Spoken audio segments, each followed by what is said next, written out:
Oh.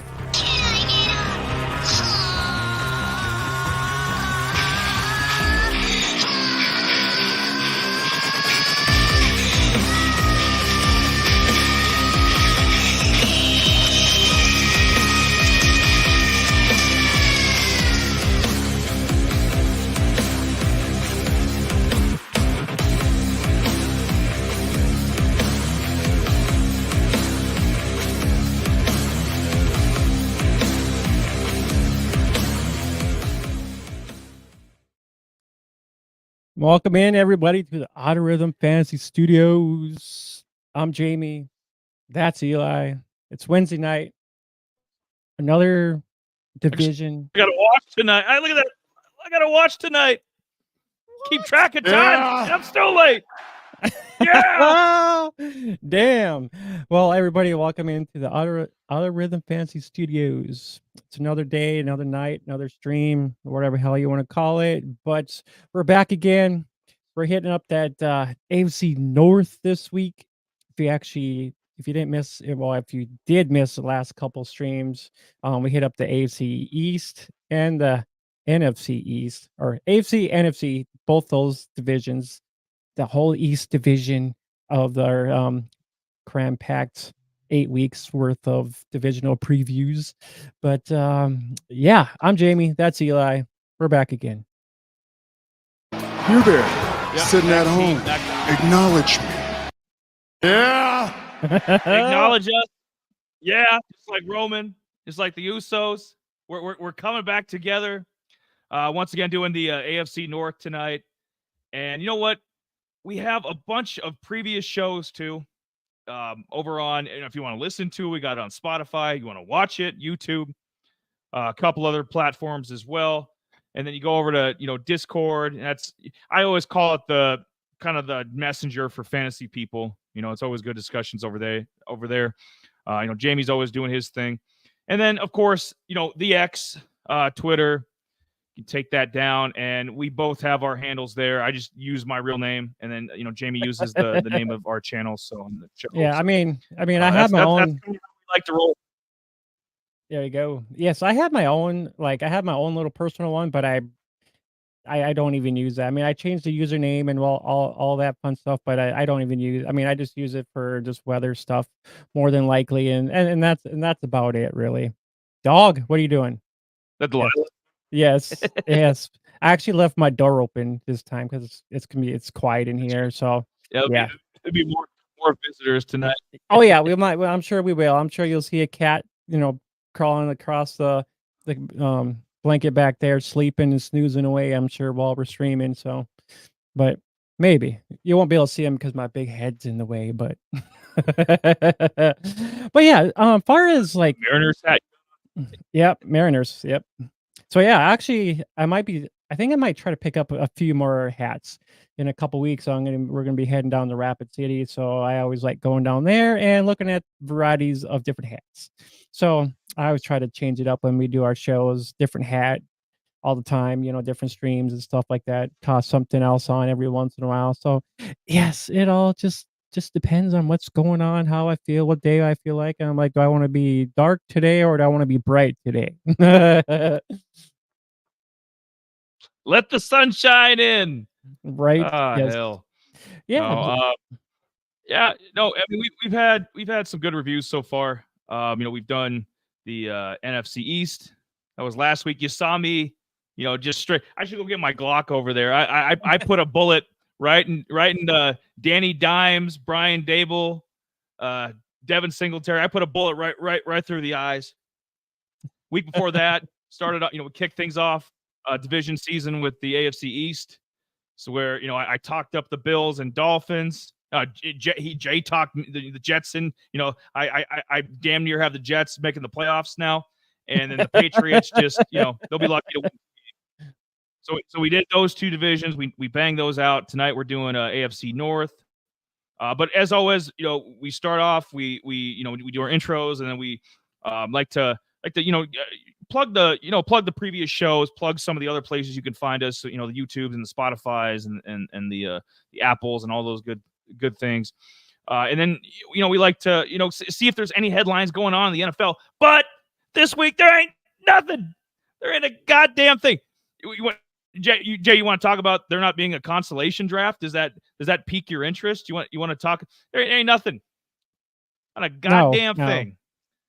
I mean, unless you want to talk about, unless we want to talk about Calvin Austin like being like a automatic wide receiver 2 with the Steelers, but no. Who the hell said that?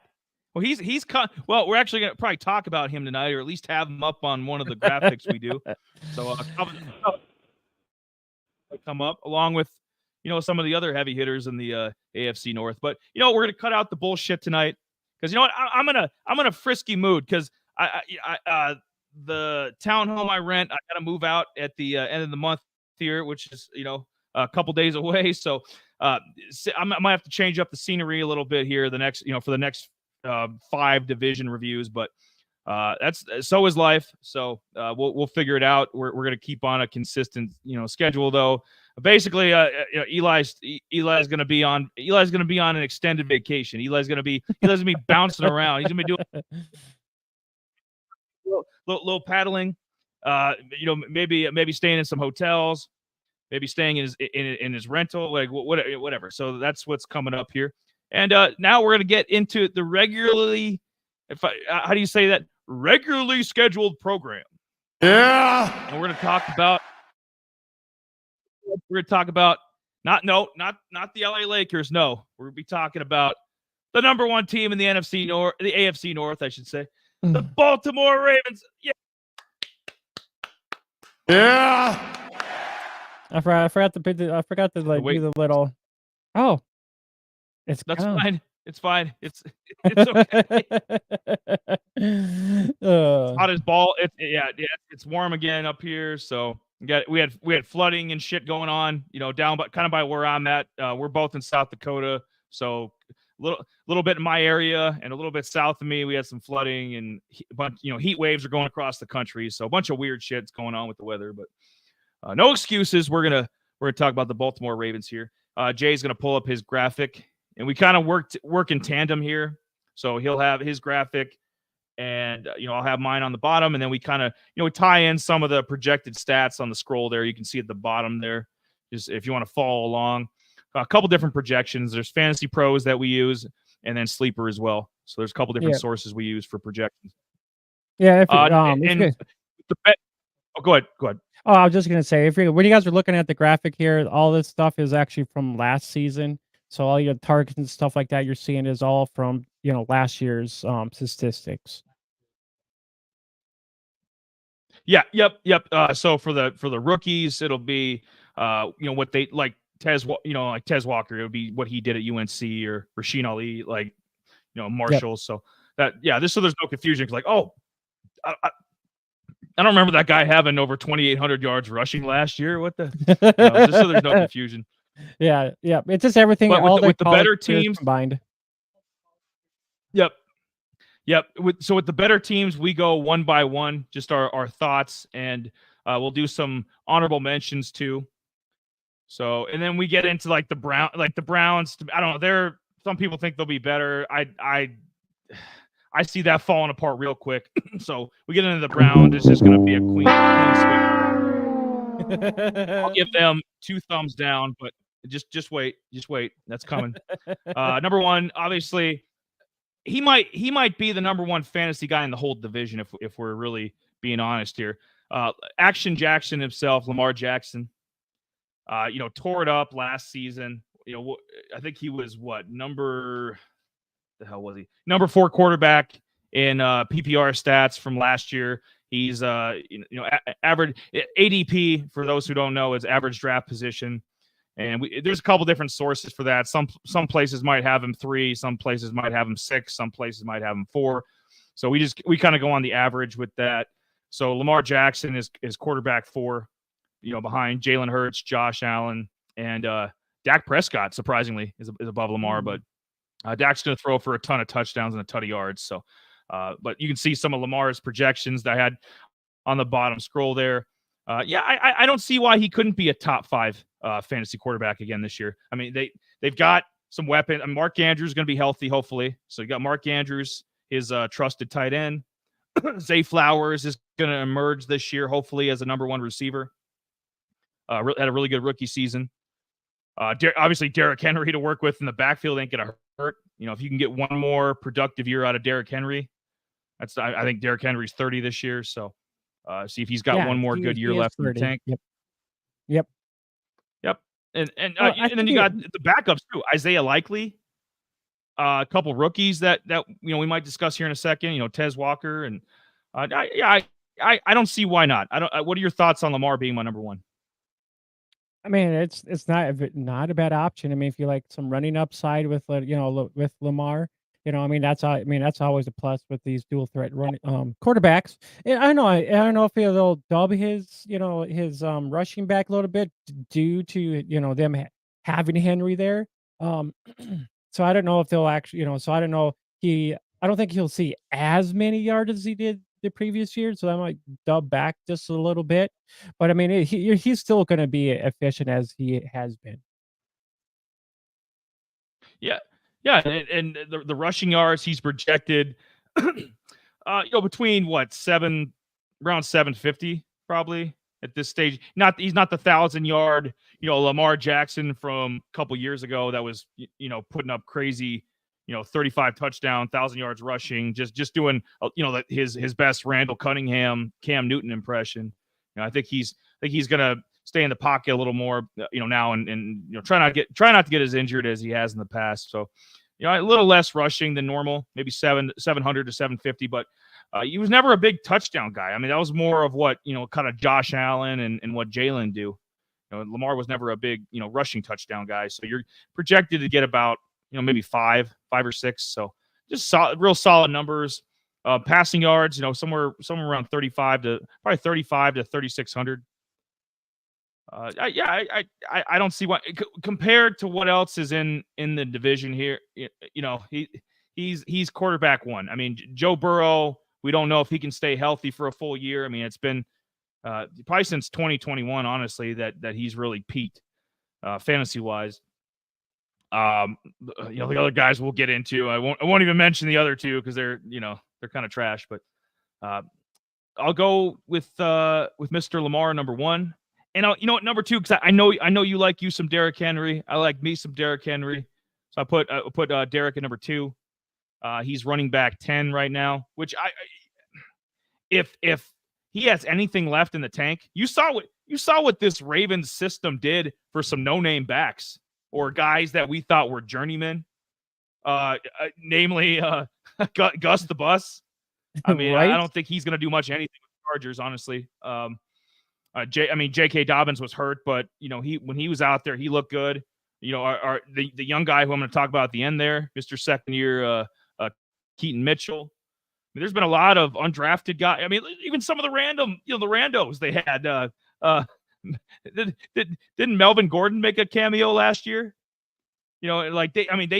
This Ravens running game, I can't even spot that's all, folks. I sound like the fucking Looney Tunes guy. Sorry, it's been a rough day. It's been a rough day, but we push on. We prosper here at Out of Rhythm. But Derrick Henry being running back number 10, I love that a lot. I think it's a steal. Because we saw what they've done with lesser backs, and if he's got at age 30, if he's got one more great year left in him, I mean, you might be looking at a top 5 or 6 fantasy back. Yeah, I think Jay's looking at something quick. I mean, he doesn't bring much in the passing game, but he never did. That's not his thing. He's a between the tackles bully, just a beast. And he's going to get you, I think they might be underselling him, honestly, at the 1150 range for rushing yards. He might have a 1,300 yard. If he stays healthy, he might have a 1,300 yard rushing season. Yeah, that right there. Yeah, I have a little over 1,100. Jay's got him at 1,089 for projections. Yeah, I don't see. I mean, if he has anything left in the tank, 1,250 to 1,300 yards isn't out of the question. Baltimore, Yeah. Ravens 7-6. Yeah. I was you be more, baby. Yeah, I was actually trying to look at where, because I'm actually doing a dynasty draft right now with a bunch of like, one's not another guy hosts a different channel. But yeah, I jumped in that. They're kind of mimicking that Scott Fishbowl thing right now. And actually, Derrick Henry is that actually what he was. He actually went in the 10th round. So I was kind of like, I was trying to debate on where he went in kind of some of these dynasty leagues, or where he redraft. Well, you have to figure redraft is gonna be a little bit more different than, looking at Yep. dynasty, so Yeah, in long redraft, term. yeah, Yeah, redraft, Derek's not five. Derek's not a 3 or 4 year back. We all agree on that. Dynasty, he might not be the best option unless you already have him or can yeah, trade for him. Kind of work it in there. But like redraft, yeah, I mean, that's where I kind of push him the most. If you're doing a redraft, 12-man, 16-man league, you get your hands. I mean, you get your grubby hands all over Derrick Henry. yeah, but I think you can probably well, he will probably end up being like in this maybe the 2nd or 3rd round. You could probably get him in redraft more than likely. Dynasty a little Yeah, bit different, but absolutely. in redraft, more likely, I mean, he'll probably end up being up there with like Breece Hall, Travis Etienne, Gibbs, Taylor, maybe after Barkley. I don't know. Well, actually, yeah, I think somewhere right around there in redraft. I think he'll be up there. I mean, maybe a little bit above A chain, but I think he's kind of right still up there with, Barkley and those guys. I mean, he's, if efficiency wise, yeah, I think so. I think they're just gonna give him the rock and Yeah, he's I gonna was. eat. Yeah, yep. What do they call it? Plug and play. Derrick Henry is the epitome of a plug and play. He could be in Yeah. any. He would be great in any system. You give the man the rock, and he's going to do his thing. And he was the number 8 fantasy back in PPR last year too. So he has a track. I mean, even with the shitty Titans last year, he still had a top 10 fantasy season. So Yeah. I mean, things are looking up. Yeah, they And are. They are. let's go with That's number. for damn sure. We'll jump over to number 3. Zay Flowers. I mean, this might create a little bit of a debate. These 3, 4, 5, because I mean, you can move maybe Mark Andrews up to 3, put Zay Flowers at 4. Maybe you're a Rashad Bateman fan for some strange reason. Maybe you could put Rashad at number 5, which ick. Maybe you like 2 tight ends. Maybe you like Isaiah Likely at 5. Maybe you like the young rookie Tez Walker. One of these guys. But I put Zay Flowers at 3. Jay has his sleeper projections up on the screen now.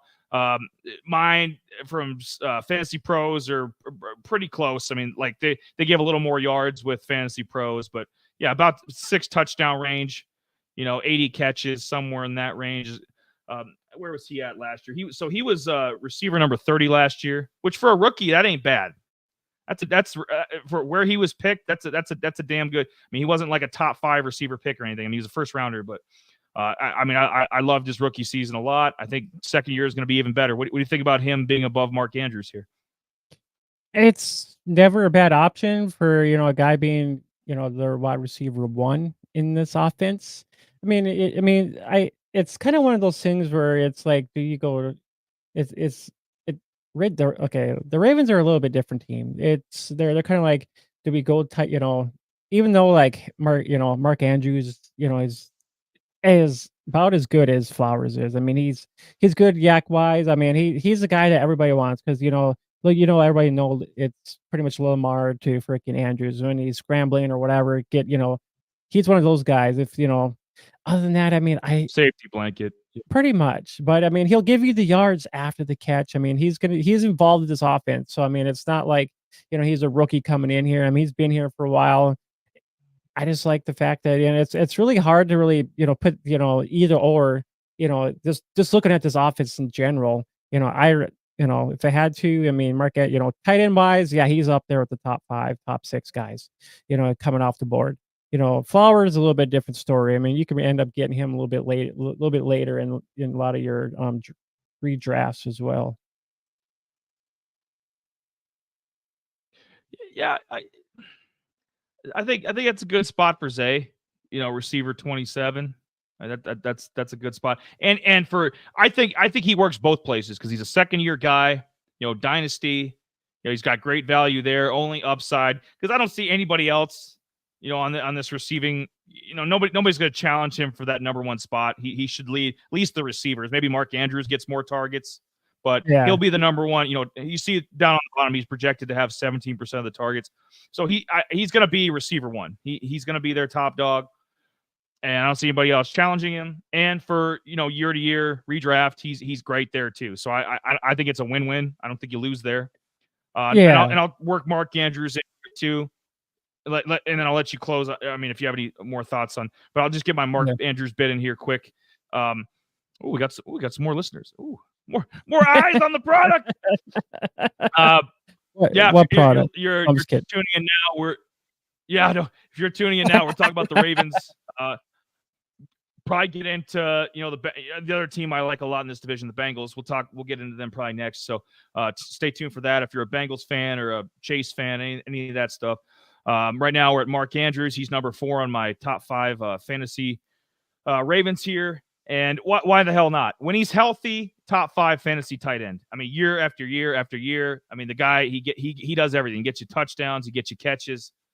Some years more yards than others, but even with some of the influx of the young guys, Trey McBride and Sam Laporta. And Brock Bowers coming in this year. He's going to be up there challenging in the top 10 probably, as we see the decline maybe of Travis Kelce and some of the stalwarts of the tight end for the last, 5-10 years. So kind of maybe, kind of dip down a little bit. Pete, he's back. What's up, brother? Pete, if you have any thoughts on the top 5, throw it in the comments, man. I mean, that's always appreciated. Just to recap: Lamar Jackson 1, Derrick Henry 2, Zay Flowers 3, Mark Andrews 4, and I don't.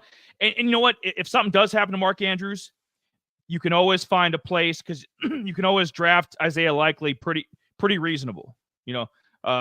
Dynasty might be a little different situation, but with redraft, he's gonna be. I mean, you can always take him as a backup. That doesn't hurt.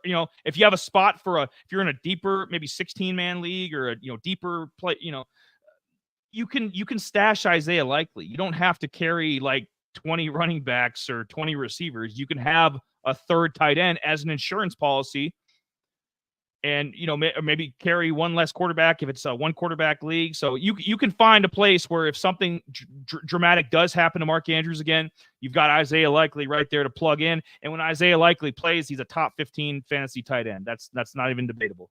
Like he would start on half the teams in the league.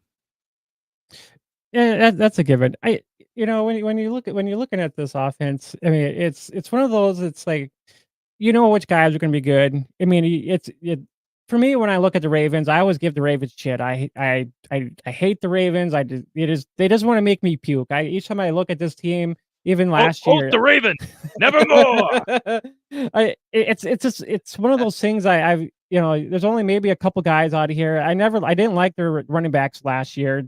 Just total garbage because they pretty much had a 1, 2, 3, 4, 5 100 list of guys that they're rotating in and out all the time. So I'm just like.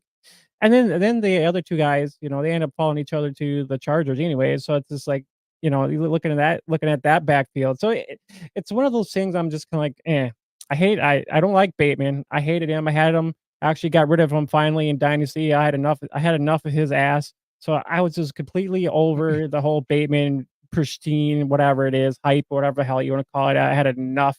I was just over all that fact. I was gonna look something up quick because I thought I saw something about Bateman. Yeah, they re-signed his ass. Can't be true. They re-signed him. Thank you, Jamie. What is this? I guess it's only $6.5 million a year or something. So I mean it's like a 2-year, 12 and change deal. So I mean whatever. It's I thought it was bigger. Honestly, I thought some of these receiver contracts, I'm like, did they give this motherfucker a 2-year, $40 million, deal or something? Like, no, you can't. Rashad Bateman, yeah, he's a bust. As a first rounder, he's a bust. Had he been a 5th round pick, he would, he had a solid NFL career. Kind of a utility guy, number 3, 4 guy.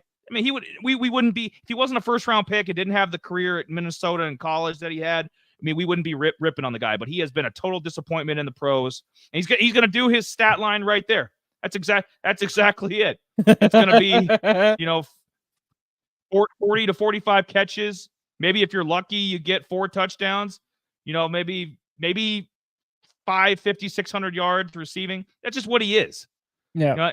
And that's why I think with Tez Walker, who I have a little spotlight on. I mean, I'll probably do that at the end when I'm talking about the rookies. But Tez Walker's got a bunch of potential, so he would be a guy that might be able to break through that glass ceiling and compete for targets and kind of be. If other people aren't going to say it, I'm going to say it because when I get to him in a second, Nelson Aguilar, the GOAT, yeah, right. Wide receiver one, yeah. I'm over that like white on rice. He's just a journey. I don't know. It's a lot of journeymen. It's a lot of you know what? Let's do it.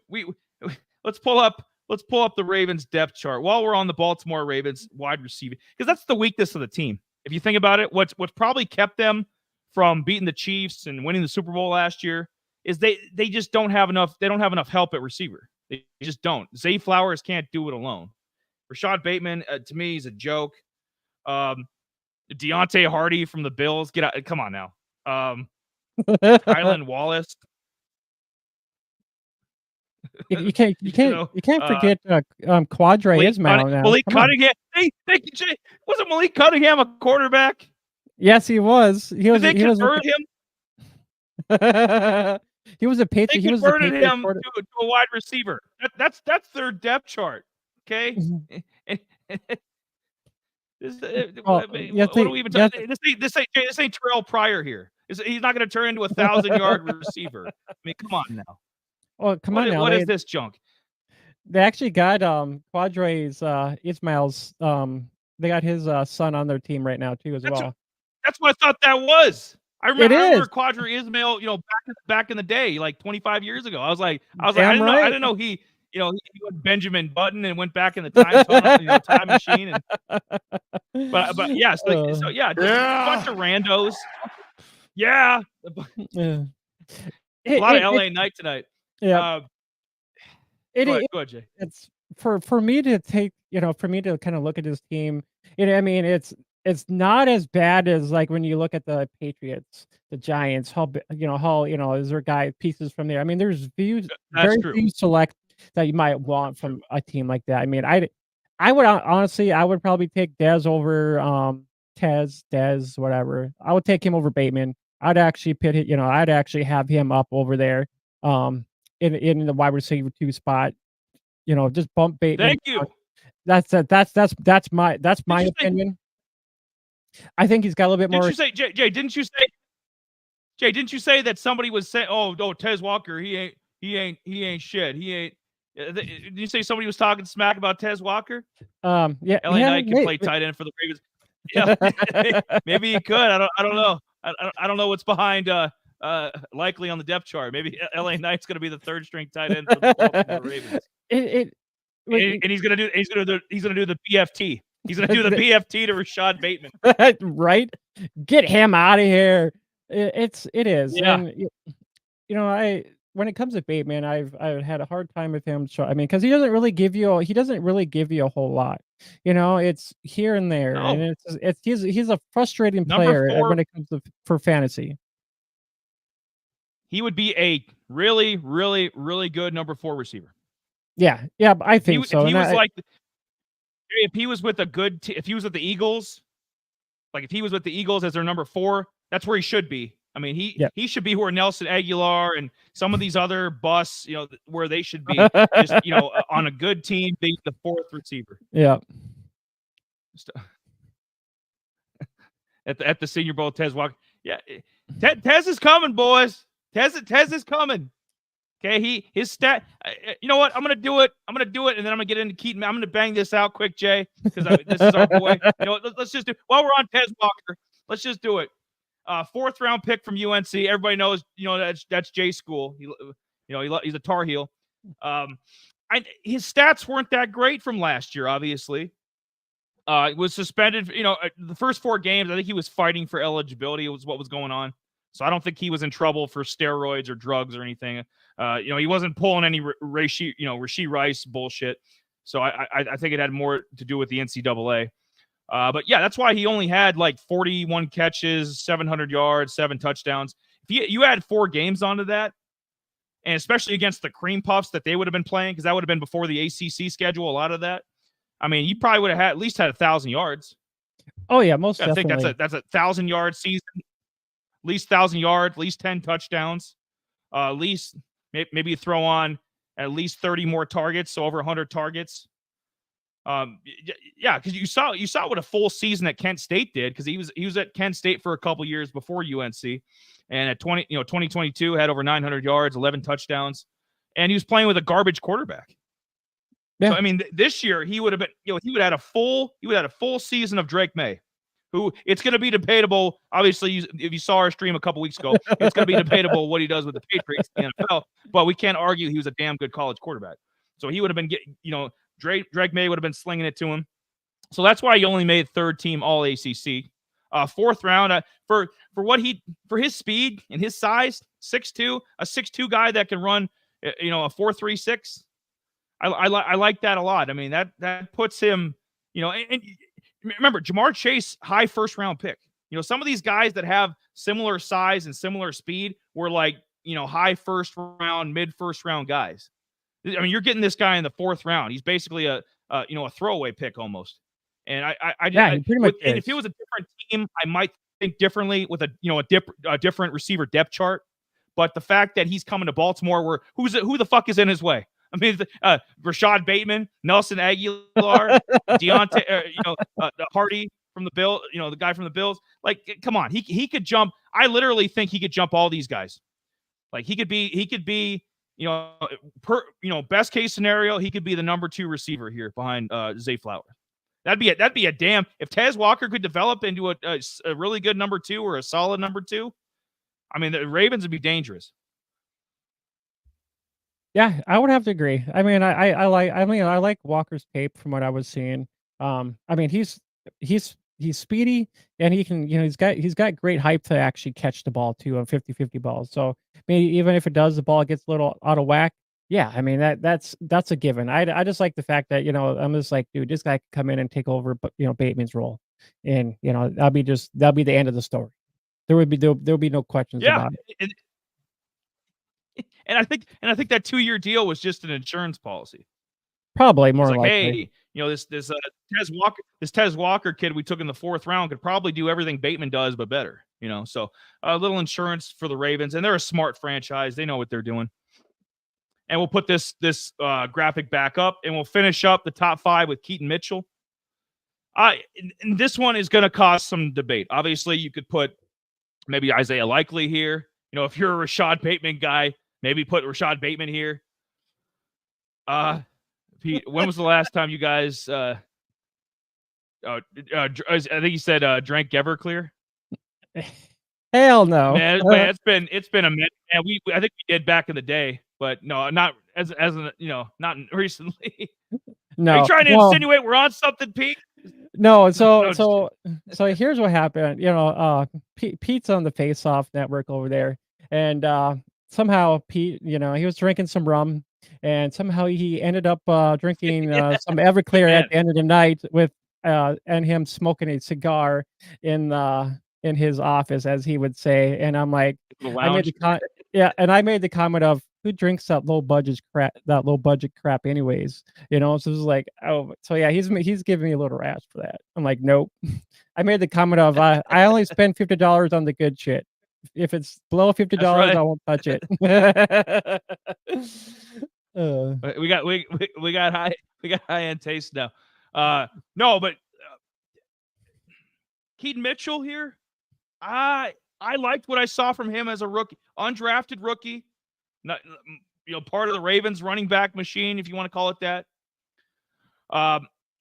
Obviously, maybe you could put Isaiah Likely here. You could maybe put Bateman here. You could maybe put Justice Hill, technically the 2nd string running back. There's some other guys you could put in here, but just based on potential, And I did this with the Bengals too. The next team we're previewing. I kind of speculated that I think a guy is going to do more than what's expected of him and jump up in the top 5. Clues, what up? Hey man, thanks for tuning in. Yeah, we appreciate it. I like the little deer there or whatever. Is that a deer? I think, or I don't know Jackalope what it or is. something. That might be. Yeah, His eyes are all bugged out. Shit, looking like me. Probably scare him, but deer in headlights. Keaton Mitchell, what are your thoughts here? I mean, I know, like big picture, Jay. He didn't do he wasn't like Devon A-Chain, his rookie year, and just but we saw that 64-yard run he had and some other flashes he had as a rookie that make me think that he could be a nice compliment to Derrick Henry. yeah, it is. I was kind of hyped. I mean, if you think about it, I mentioned this. I played college fantasy football, so I kind of had some tabs already on Mitchell already, and I kind of mentioned him. I mentioned to him last year in our previews. Last year, I said, "Hey guys, well, kind of watch out for Keaton Mitchell a little bit. Kind of watch for him, guy. He's from East Carolina. Yada yada yada." I gave him a little, that he probably wouldn't be the main guy right away, like. And with Gus and the other guy kind of being there, I was kind of like hoping maybe he can kind of overtake them a little bit, but that didn't really happen. But you can see some of the talents and speed that he had. And I don't remember what I comped him to when we were kind of talking about it, but he's a speedster. If he didn't have his if he didn't get his, I think his ACL, I think he had an ACL tear. If that didn't happen, I mean, I'm sure he probably would have gotten some more work in for sure. He would have been, he would have had a little bit more yards than he did last year. He would have been a little bit more flashy. We probably would have been talking about him a little bit more, but with his injury, may not coming back right away, we got to take a look at, Justice Hill kind of, taking some carries away from him until then. But yeah, and Justice, he's just a rando. I mean, I know he's had moments and he's been a nice fill-in guy when, Dobbins went down and when Gus the Bus, would be banged up. I mean, he's been a nice rotational fill-in guy. He reminds me a lot of Kenneth Gainwell from the Eagles. Kind of a nice utility back. Yeah. Kind of a comp for him. We can do Baltimore's. Yeah. Let's see. Yeah. Technically, Derrick Henry's the 1, Justice Hill the 2, Keaton Mitchell the 3. Rasheen Ali, the rookie from Marshall. He's number 4 on the depth chart. And I might talk a little bit about him when we get into the rookie 5. But Mitchell good, but don't think you need him. Well, it doesn't hurt because he's a boom guy. He really is. I mean, he's like a penny stock. I mean, even at draft position 66, he really is. Because if he could catapult himself into even being like a top 35 fantasy back, and being like kind of the sidekick complimentary guy to Derrick Henry, I mean, you're getting a steal for where you're taking him. And in Dynasty, if you can get your hands on him, you stash him away. It's not going to hurt. I don't think, and he can easily, if he gets hurt again, or if he's, just snake bitten or something, or if Ali were to somehow jump him on the depth chart or something weird happens, then you just cut bait. So it's like it's a low risk move. I think getting your hands on Keaton Mitchell. Yeah, I mean, Derrick Henry's going to be the workhorse there, but they might end up giving him a little break here and there, and Mitchell will be kind of that guy. I mean, he'll probably be a third down guy. These little spurts you'll see from him. I mean, he might get a couple touchdowns here and there, but he's not going to be the workhorse. These are guys. Maybe in a deeper league, it might be he might be useful. You might just try to get him in a deep league just in case. You never know. You might not know what's going to happen with Derrick Henry. Those are the things that you might not even know. Yeah, he missed. I don't know. I don't have the exact season in front of me, but I know it was a couple years ago. He missed half the year. I think Derrick Henry. I think he was leading the league in rushing, and he got hurt. I think ankle injury. I forget what year that was. Yeah, but you get my point. Like there's always, and at 30 years old, there's always that possibility Derrick Henry goes down, and maybe he goes down for the count. Yeah. So you're always. That's what the beautiful thing about the NFL is. You're only one injury away from being kind of a lightly used backup into being a feature running back, just out of necessity. Unless Baltimore could trade for somebody. I mean, But I mean, how many running backs that moved in the offseason? I don't think that's going to happen. I think they gave Derrick Henry a nice contract. But if something happens, Keaton Mitchell's right there, ready to pounce. So yeah. I like that a lot. These are my top 5. Any closing thoughts on the Ravens, Jay, or from anybody tuning in? Do you have any closing comments on the 5? Well, just overall, I mean, Flowers is your number 1 there. I mean, it's either a toss up between Bateman and Walker, being your 2, 3. Your 4th, is kind of unlikely. Andrews is number 1, your tight end 1 there for sure. That's a given. And then pretty much Henry takes the whole, takes all blunks of the carries and sprinkle in a little bit of Keaton Mitchell here and there. So I mean that kind of sums up everything, in this aspect. And don't forget Isaiah Likely too. I mean, it's as much as I would like to see him evolve a lot more, I think, Baltimore should go with, they should be a 2 tight end kind of a set. Because I mean, Likely's a bomb. I mean, look what he does when Andrews was hurt. I mean, he does about the same exact thing that Andrews does. I mean, he's a yak yard monster. He'll get up yards, touchdowns. So it's just like he should be involved a lot more than what he is. I've been saying it for a couple of years. Go back and look at some of our previous streams. I've been saying it for a while that if they ever needed trade bait, they should move off Mark Andrews, start at, and use him to either get draft capital or to try to get a receiver, or maybe somebody on the I don't know, maybe a corner or whatever that they need to put them over the top and go win a Super Bowl. Because I think you could win a Super Bowl and you could do really well fantasy wise if Isaiah Likely was your number 1 tight end. I don't think it's a little bit of a drop off, but it's not a crazy drop off. Isaiah Likely, if you got a full slate, would easily be a top 15 fantasy tight end, no question. Yeah, yep, that's about right. Ooh, we went to the jungle. The screen went black and orange. Yeah. Welcome to the jungle. I don't have that. Right. I don't have that cool stuff here. That's fine. I'll do this for the stuff we don't have on his machine there. I'll do the sound effects myself. See, we got the top 5 Bengals here. Number 1, you know what? Hell, because for his standards, he kind of had a little bit of a down year last year. Was only the 11th ranked receiver in PPR and standard last year. But I mean, Jamar Chase is a year to year is a consensus top 5 fantasy receiver. You can't go wrong with Chase, and him going receiver 4 is perfect. He's not quite. I think he's just as good as CD and Chase or Jefferson, guys like that. But I don't think he's going to put up the stats that they do. Just especially if Joe Burrow goes down again, which is a high possibility at this point. So, but yeah, Chase, you'll be just fine with Chase. Your team will be just fine. You take him; he's a safe pick. If you've had him, and obviously if he's been on your dynasty team, you've reaped the benefits for the last 3 years, going into the 4th year now. Redraft, just a safe bet. Number 1, he's the guy I trust the most on the Bengals. Yep. Oh, sorry. I'm just making sure I have all like the roster stuff popped up as we talk about rosters and stuff like that. Yeah. No, it is. I like Chase here. That's for sure. One for sure. I mean, he's a top guy. I mean, as we would consider him, he's elite. So I mean, there's no passing him up. I mean, hell, I'll take him. I'll even take him over JJ. So I mean, that's just my opinion. Yeah, no, I think they are. I think if you want to argue because the volume that CeeDee Lamb gets and Tyreek because of how dynamic he is, if you want to argue those two being better than, but I think JJ and Chase are not even 1-1A. I mean, they're dead even. I mean, they're interchangeable. They have the same size, same skill set. Yeah, he's just you could put him 3 and JJ 4 or vice versa. Yeah, that's a given. So we got Chase at 1, and you know what?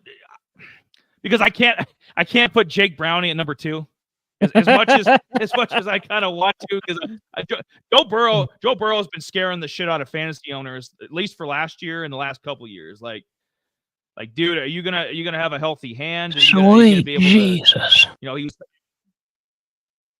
Isn't that the old grandpa from Family Guy?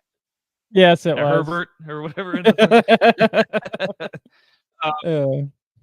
Yeah, I mean, his 2020 rookie year, hurt. Last year hurt. Obviously, we saw what he did in 2021 when he stayed healthy. I mean, the team almost won the Super Bowl, and him and Chase and Mixon. Those, I mean, Higgins, everybody just went on. They played out of their minds, the Bengals. So we know what a fully healthy Joe Burrow can do. That's why he's still quarterback 7, because we know what he's capable of doing if he is there. But I don't know. That's why he's not higher, in my opinion. And he doesn't give you a lot of the rushing stats. I mean, he'll give you 200 yards, 2 touchdowns maybe for rushing. So the passing is there. He's going to get, if he's fully healthy, at least 30 touchdowns, over 4,000 yards. That's a given. But I don't know. What do you think about Burrow? Still being quarterback 7, even with his injury history. Yeah, I mean, it's one of those things where he was kind of injured a little bit, but I mean, he gives you. I understand him kind of being a rookie, but the last couple years, I mean, he's in the top 10 for fantasy points and whatnot. Last year, even though he got hurt, he wasn't, he was kind of I just think he rebounds. I think they just take their time with him kind of coming back. Yep. Yeah. He was still. That just tells you how shitty. That tells you how shitty some of these That just tells you how shitty some of these fantasy quarterbacks are. Some of the guys that we rag on, we have every right to. How many games did Joe Burrow miss, and he was still the 25th PPR quarterback last year? You know what I mean? Like that shouldn't happen. No, it shouldn't. But I mean, look at their passing plays. I mean, they were 11th in the NFL. Look at their rushing plays; they were 32nd. So I mean, even though Mixon was there, I mean, look how shitty they were. Compare what they were the previous year when they went to the Super Bowl. I mean, they were rocking. You pretty much had a 3-headed monster. You had freaking Higgins, Chase, and that's when Burrow was freaking rocketing. He was 4th in 2022. So it's kind of like, what changed? Well, the quarterback got hurt. Then you have backups coming in, not playing to their potential, and they're a backup for a reason. They're only trying to get you over the hump until your starter comes back. But I mean but when it comes to the Bengals, yeah. I'm hoping that they can actually be better than what they were last year. I think they can. I mean, even with Jake Browning, I mean, they were respectable. I mean, he's not Joe Burrow or even a top 15 guy, but I mean, it's nice to know. Pete, you guys are crushing it tonight. That was our objective. That was our plan. We're gonna mad mash tonight. See the screen? Just shake like that. Shake it like a salt shaker. Tyreek one. Yeah, no, that's debatable. Yeah, I think CeeDee Lamb and Tyreek are on a kind of a level. If you want to go 1A, and then the next level is Chase and JJ, and then the next level, guys like AJ Brown and Amon, St. Brown from the Lions, guys like that would be on the 3rd elite tier. Yeah, but Burrow, Jake Browning's not that bad. It's nice that fantasy wise, there's a little bit of a dip, but I think a lot of that was T. Higgins being banged up last year too. If you have a healthy T. Higgins, healthy Chase, and you get any kind of productivity from the young guy Chase Brown, Zach Moss, who they got over from the Colts, you can get any kind of productivity out of the backfield, and they don't have who the hell's their tight end? You know what I mean? So I don't think Jake Browning's that bad. I think he's a nice backup. I the Bengals aren't winning a Super Bowl with Jake Browning, but fantasy wise, Jake Browning, you could do a lot worse. Yeah, that's for damn sure. So he was one of my honorable mentions, Jake Browning. So I got not Jake from State Farm, but Jake Browning. Got him out of the way. All right, gone like the wind. So number 3, I mentioned him before, T. Higgins. Obviously, everybody talks about the contract and maybe this is his last year. Or they're going to trade him, but as of now, he's going to play. He's going to play on the franchise tag, and give it one more run. I think you give it one more run here, and then if the Panthers or Steelers or a team like that wants to give him $30 million, go for it. Knock yourself out. But at least for one more year, one of the better number 2s in the game, if not one of the best. He's receiver 29. I think that's really good value for him. What are your thoughts on T. Higgins? Dude, you know what's really funny? I think it was a couple years ago. It was in our keeper league. Somehow I managed to have Chase and T Higgins at the same time. I don't know how I ever happened, What? but I had both those guys at the on the same team. Yeah, so I mean, honestly, I don't even know how that even happened. Just smashing guys. Probably had like a 14-0 season with.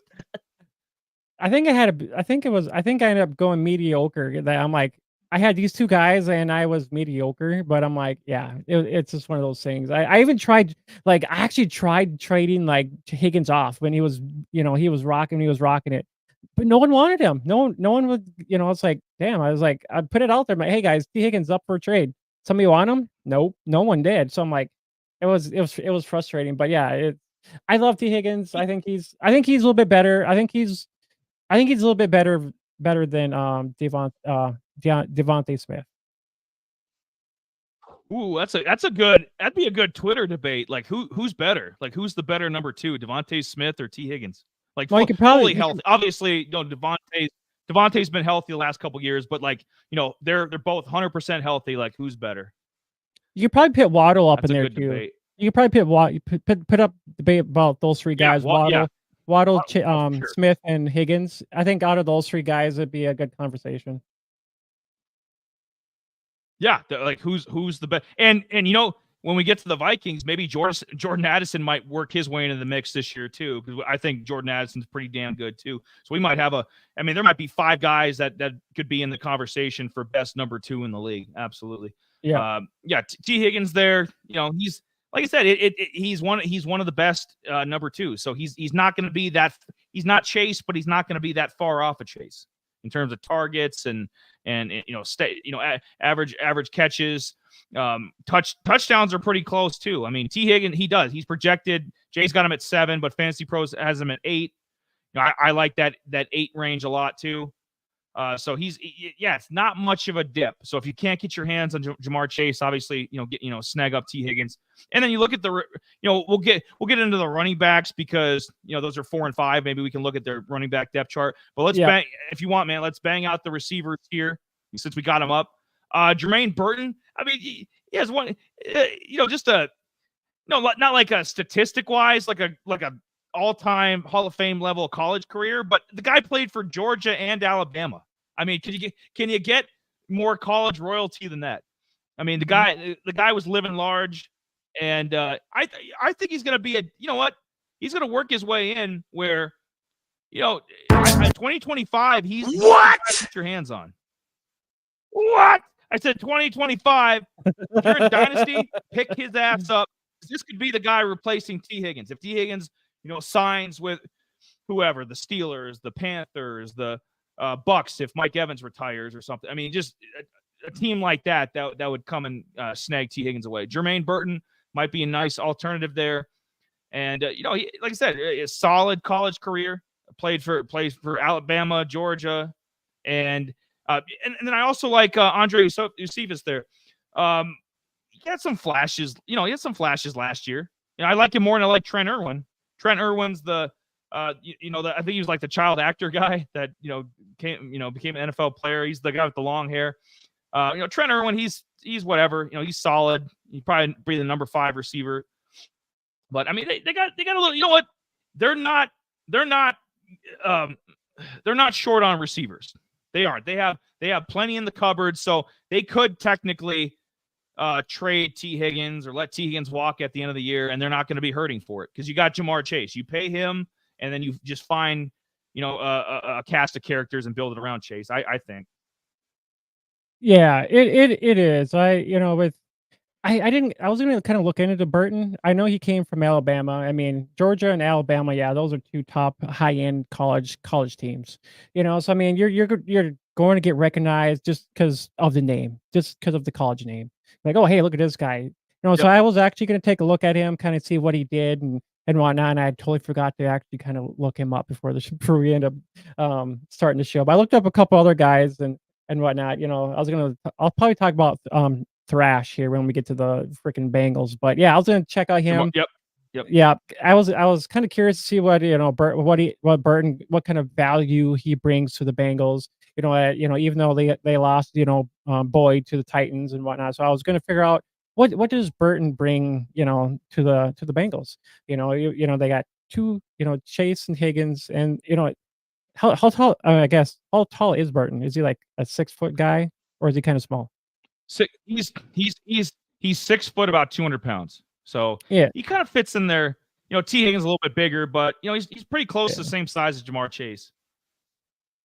Doesn't have his skill, obviously doesn't have his skill set. He's not Jamar Chase. Yeah. Jamar Chase is one of one, but just being a number 3, number 4 receiver, that's all they're asking him to be right now. Hey, year one, if you can be our number 4, even if Josephus can stand, can step up and be a number 3. I mean, they'll be just fine. I'm more worried about the tight end room. Hence why we don't have tight end graphics. Why we don't have there's no honorable tight end. Maybe the rookie Eric Hall. Maybe we'll be nice and mention him. But the tight end is the weak spot of this team, and it has. I'm gonna say it because it's ridiculous. Okay, they could have shipped T. Higgins off in the offseason. They could have shipped him out and used some draft capital, and they could have taken. I keep saying his name because the Commanders, Ben Sinnott, you could have had him 2nd round. You didn't have to go get Brock Bowers. I mean, you could have got a really good tight end in the 2nd round. Instead, they ended up taking Eric Hall, who's just, to me, is just going to be a guy. I looked at his college stats. He never once had a season over 500 yards. I think his senior year only had like 200 something yards. Like Eric Hall doesn't. He's not all state. He's not all. What was that power? What was that drink when we were kids? All pro, whatever the hell that. I don't even remember. He ain't gonna be none of things. Man. He ain't gonna be any of them things. They should bring back. What the hell happened to Tyler Eifert? Bring back Tyler Eifert. I don't even know if he's in the league anymore, but he was a good tight end for them. And that's the thing about it too. I mean, if you look at some of these tight ends, Mike Gesicki, he doesn't do anything for me. I mean, I think Tanner Why didn't mention him? He's a rando. It's more like get sick, get the heck out of here. Boot him out of here. But I think he's just. I think most ass out of here. Damn it. I mean, I kind of did some quick overview. I mean, Gesicki's only get 4%, and Hudson's only get 4% of the target share with the projections and everything and whatnot. I mean, it might be a little bit more if for blanket issues and stuff like that, but. I mean, there's no one. I mean, maybe best ball is where Gesicki is useful. I mean, that's about it. I mean, if you're getting down there, then that's about it. I mean, redraft, honestly, in redraft, I'm not touching any of these guys. I wouldn't. I would actually take. I'd take Merrimuth. Tanner Hudson. Yeah, hell no. Plenty of other good. I mean, you got 3 or 4 of the top 20 tight ends in the league in this division. None of them happen to be on the Bengals. Yeah, that's about right. That's about it. That's about it too. Okay. So yeah, let's get into the running backs here and close out the Cincinnati Bengals. The Bengals. Zach Moss. It kind of had a resurgence last year with the Colts, and it worked his way into being a feature back now. He was obviously he's not Jonathan Taylor, so they weren't going to keep him. They weren't going to pay him like JT, but he found found the Bengals. They got rid of Mixon. They needed a veteran that can get the job done. That's reasonably priced, and that's what they got. They got Zach Moss. Projections, that sounds about right. If he stays healthy, 700 to 800 yards, 6-ish touchdowns, maybe a couple receiving. If he could give you between receiving and rushing, if he was healthy a full year, between receiving and rushing, if he can get you 1,000 scrimmage yards, maybe 8-9 touchdowns, I think that'd be a damn good year. I mean, that might be wishful thinking, but I don't know. What do you think about Zach Moss being my number 4, and then being running back 26 in the average draft position? Yeah, it's kind of a toss up between these two. I mean, I love Zach Moss, dude. I think they're very close. I think they're very close. Yeah, it is. Chase Brown's great too. I think we kind of finally get an opportunity to see what Zach Moss was, especially when he was with Utah. Man, he was a pretty much a stone cold killer, dude. I mean, I had this guy in fantasy, and when Yahoo actually had freaking their college fantasy, but that's long gone. But I mean, Well, they went I had this communist guy. and got rid of it. Damn it. They did, which is damn sad. But I mean, I was watching a lot of Utah football, and when I had, because dude, Zach Moss was racking up 100 yards after 100 yards, and I'm like, dude, he was getting me 25, 30 some odd points, and I'm like, dude, hell yeah. I remember one night, I think it was a Saturday, it was a Saturday game. I was watching Zach Moss, just sitting. I'm like, dude, I'm like, yes, so he was getting me touchdowns. So I was a happy camper. I'm like, dude, I got to watch this guy where he gets drafted. He goes to the Bills. He wasn't, they had other running backs there. So I'm like, damn it. So we finally got an opportunity to see what Zach Moss was with Indy last year. We kind of see him actually get to work in, be a good RB1 at that time for covering over Taylor. So now he's got an opportunity to actually be an RB1 with the Bengals. So I'm I wanted to see Chase Brown a little bit more, but I was kind of like, ooh, I wanted to see Chase Brown a little bit more, but now I'm kind of like Zach Moss a little bit more. And Chase was a feature guy at Illinois, and we saw little snippets as a rookie. I liked what I saw, obviously, and I think he deserves the number 5 spot because I think he's better than either of the the young receivers they have, or obviously the tight ends. Tight ends are trash. I'm Mike Gesicki, get them out of here. I trust this. Get my pen real quick. I need to get the little marker so I can. So I doing the weather forecast here.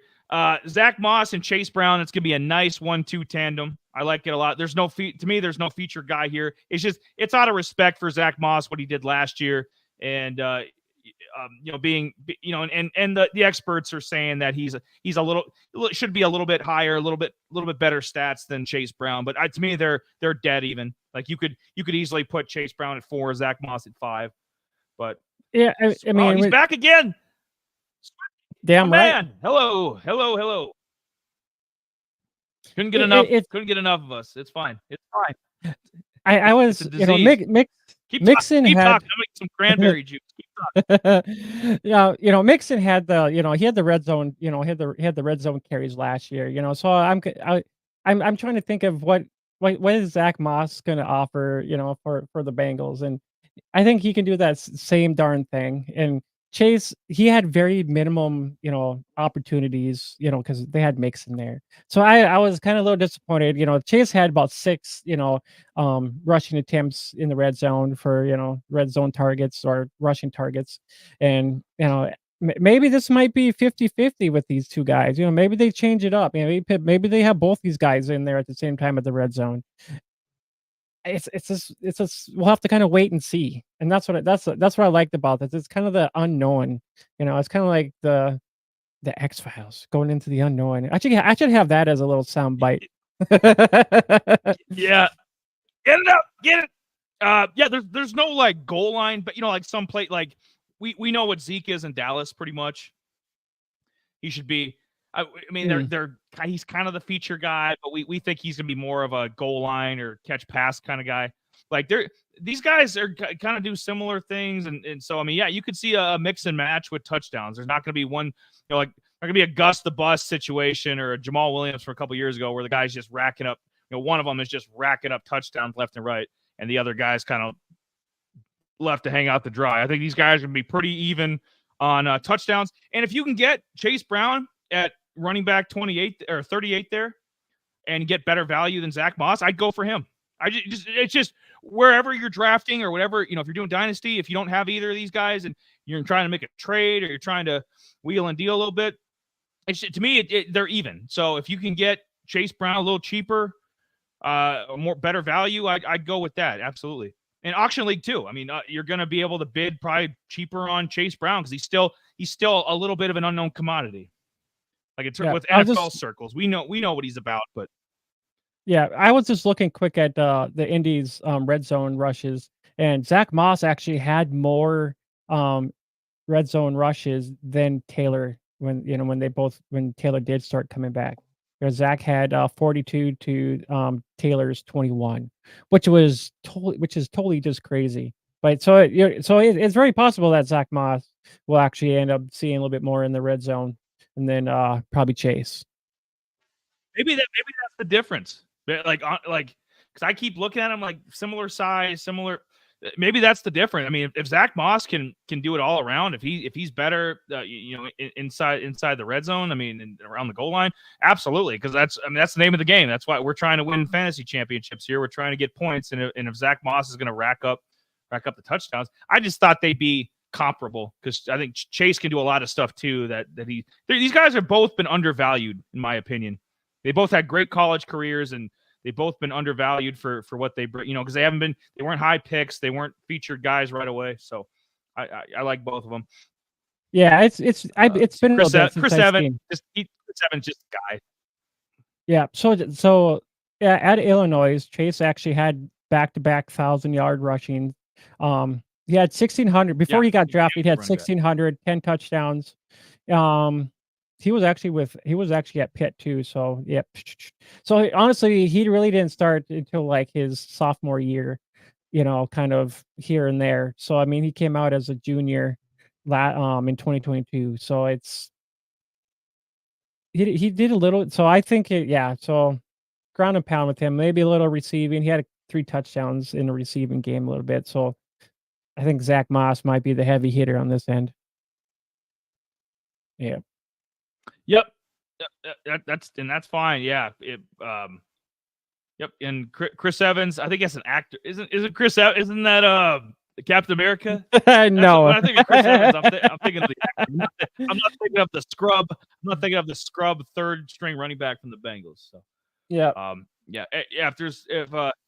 Can I do a meeting adjourn for the Bengals? I got my gavel here.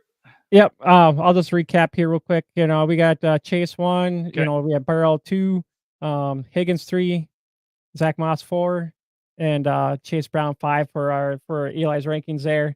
And pretty much to sum up everything, draft your Chases, get your Burrows. Hopefully Burrow can rebound from his awful year last year. And take Zach Moss. Sprinkle in a little Chase Brown here and there. Yeah. Zach Moss might be, if Jay's prognostication, if his vision is coming, he went and saw Miss Cleo. It's probably a dated reference, but if Jay's crystal ball says Zach Moss is going to score a lot of touchdowns, then if he's running back 26, he's a hell of a deal. Get your hands on. All right, adjourn. All right. Well, this was our first half of our divisional previews. Now we got now we get into the bad team. Now Steelers kind of like the Jets. They're like a mid-pack, or the Commanders, Jets, Steelers. They're all kind of mid-pack teams. So we'll pull that. There we go.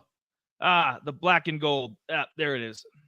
Our good friend Buddy is a huge Steelers fan. So Buddy, you might want to tune in for this. This will give you some fantasy information for 2024.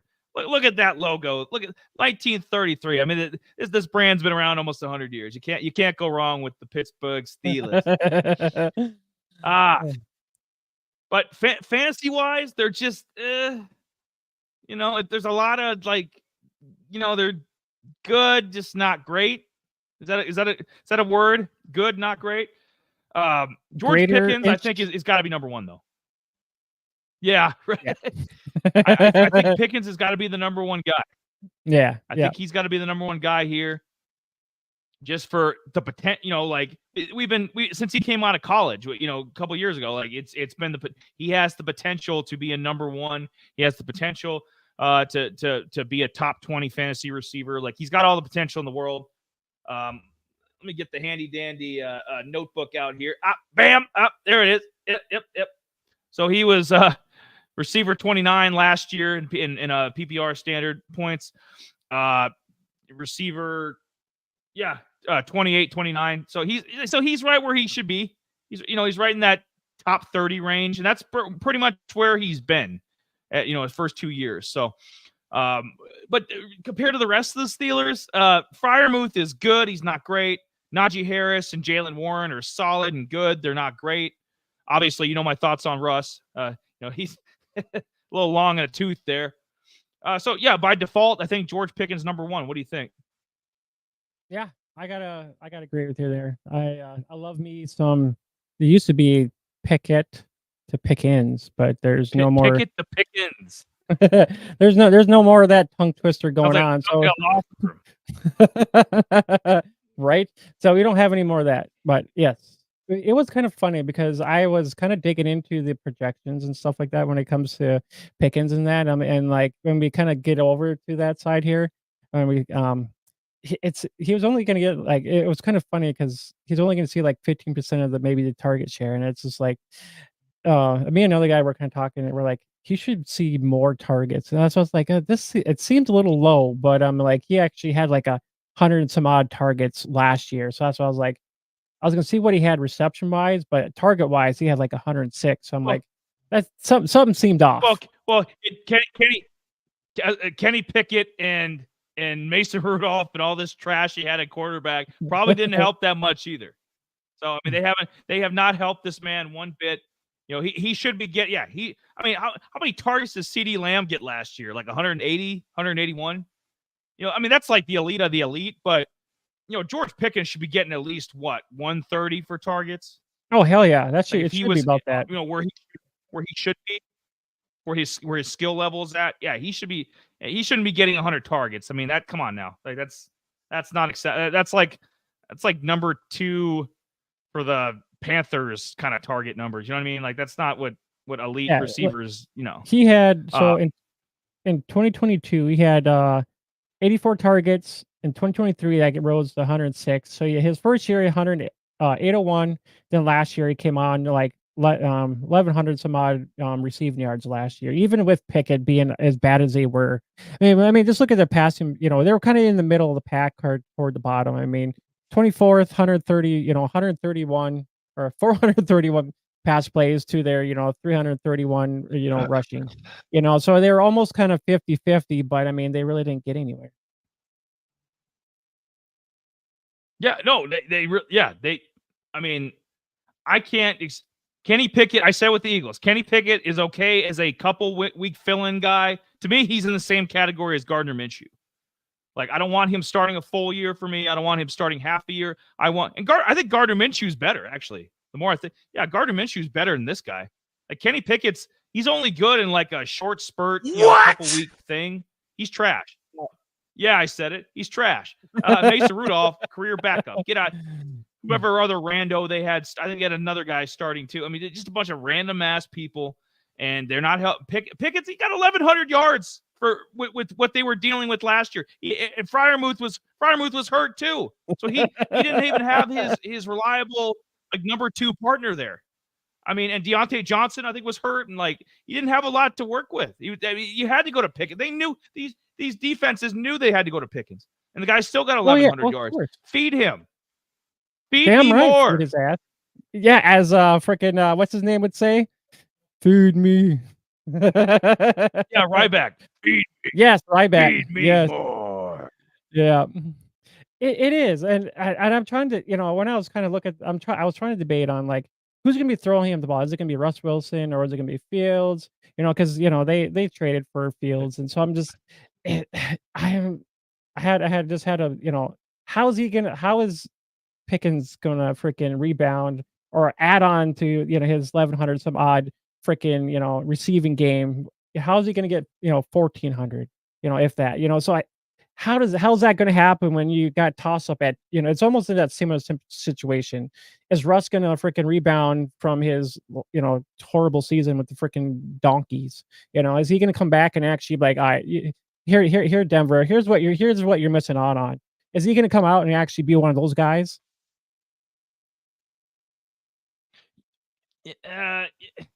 Probably not. Because we saw that with we saw it with the Broncos. I mean, we don't even know what Cortland Sutton might be capable of doing, right?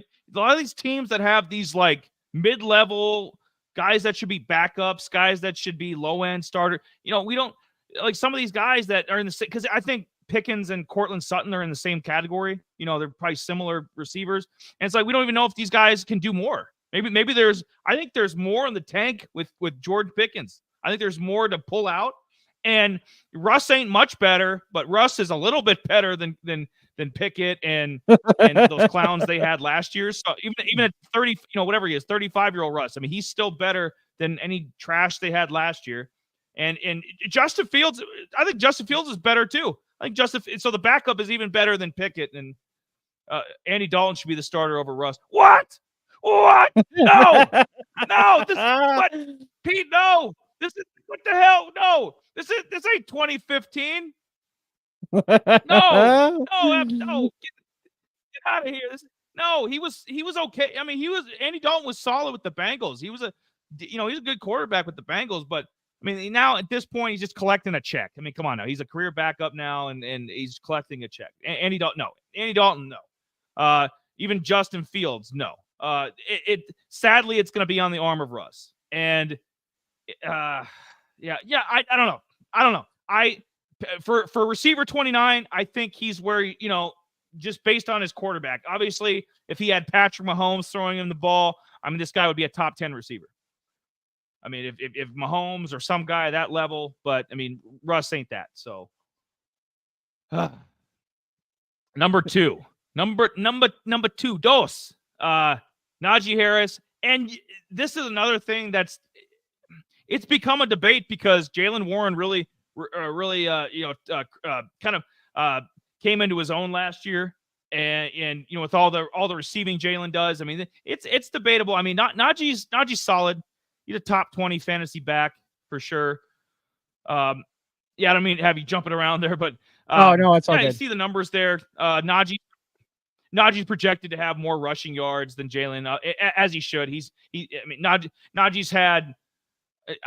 Is it 3,000 yard seasons or 2? I know Najee's been solid. I mean, he really has been. He's been hovering. Yeah. So he's 3 of 3 with 1,000 yard seasons.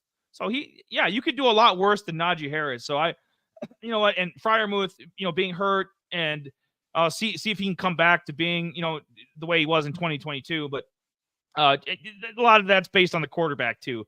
They don't have, no Mahomes here, no Josh Allen, no guy of that, no guy of that level. So I think Najee's over Pratt Freiermuth there. Najee at number 2. Yeah. Yep. I have to agree. It's funny because I was looking at it, I'm like, well, with what's his name? Arthur Smith coming in and being the running back is, like, hey, is Najee Harris going to be the guy to Jay, I mean, look what he got out of Cordero. I mean, the Falcons were, really junked the last, with him as the coach the last 3 years, but look what he got with Cordero Patterson. He got stuff out of Cordero Patterson we didn't know existed. look at the years he spent as the OC with the Titans. Get Patterson out of here. When he got out of Ryan Hill and Derrick Henry. Garbage. So Arthur Smith, he might be good for this system. I don't know. Help these guys out. I mean, I don't like Patterson at all. I mean, we already know what he is at this age. Yeah. I mean, we saw what he was with. He's old. We saw what he was with the Vikings. He got symboled down. He's just been trickling down, and it's just kind of like no. I mean, it's a Najee, Jared, it's a Jaylen Warren, show. It's the 1-2 punch. Harris, Harris is going to come back. You should see probably a repeat 1,000 yards. The crazy funny thing is when Najee was getting the hype during, because I was watching all the freaking, headline news is, and now Harris looks good in training camp, yada, yada, yada. And, my dumbass first round, in the first round, I take it, in our keeper league, I took Harris in the first round. I'm like, now thinking back about it, I'm like, dude, why in the hell did I do that? But he ended up freaking having 1,000 some odd yards, and I was a happy camper about it. But those are the dumb things when you live and learn with fantasy football, and that's one of those things. But yes, a lot of people. What's funny is that a lot of people hate Harris. Then there's some guys that hate Harris. I mean, for a guy that's 1,000 yard after 1,000 yard after 1,000 yards, he's a good RB2. When you need one. No, he is. Yeah, absolutely. If you have, an established made man or a young guy, if A-Chain's your 1, you're fine with Najee being your 2. Or even Derrick Henry. If Derrick Henry's your 1, Najee's your 2, you're just fine. You're sitting in the catbird seat. I I'm not depending on a guy like Najee Harris to win me a fantasy championship, but he's a nice complementary piece to a team that could win you a championship. And he's, because it's a lot of name value too. So a lot of people think he's overrated. And, because we remember him tearing it up at Alabama and, the great rookie year he had. And he was all over the place. People thought he'd be the next Zeke or, kind of the one name guys, Saquon. People thought he would be in that mix. And he's been really good, but he's not at that level. He's not at, the top 10 level at all. But being like but if you can get him, redraft league, running back 19, I think that's a great deal. Yeah. Yep, I think so. That's for damn sure. And Pete says Najee's in for a big year, man. Yeah, I am. I hope so. I mean, I love if I get myself a little Harris in my team, hell yeah, for sure. Yeah, he's got I mean, you think about it, contract year. A lot of these guys, I mean, and this is kind of like it's time to put on a show. It's show what everybody I'm made of. Who knows? Maybe the Pittsburgh, maybe he doesn't come back with Pittsburgh. Maybe he goes somewhere else. There's quite a few other, maybe he won't his cost. He was saying cost. Maybe he, my point cost. is, maybe Harris goes to the, stays in division. Maybe he goes to the Bengals where, they need a guy like him to kind of fill in some of those roles like that. Oh yeah. They've seen Jay, they've seen what this guy's done to them the last 3 years. They know what he's better than. I mean, he's better than Zach Moss, better than Chase Brown. He's better than anything they have. So yeah, absolutely. He's just not what people thought he was going to be. He's good. He's been really good at times. He's just not at that elite level. He's not putting up people keep thinking. Yeah, he's not like putting up 1,200 yard seasons. Yeah, like crazy touchdown numbers. 1,300 yards. Even that piece of crap Miles Sanders had a monster year 2 years ago. So I mean, running backs come and go. I like a guy that's consistent every year, at least 1,000 yards. That means he's staying healthy. So I don't mind that a bit. Just give me a little bit. You can give me a little bit in a fantasy matchup. We're good. I need maybe give me 60 yards and a touchdown. That's fine.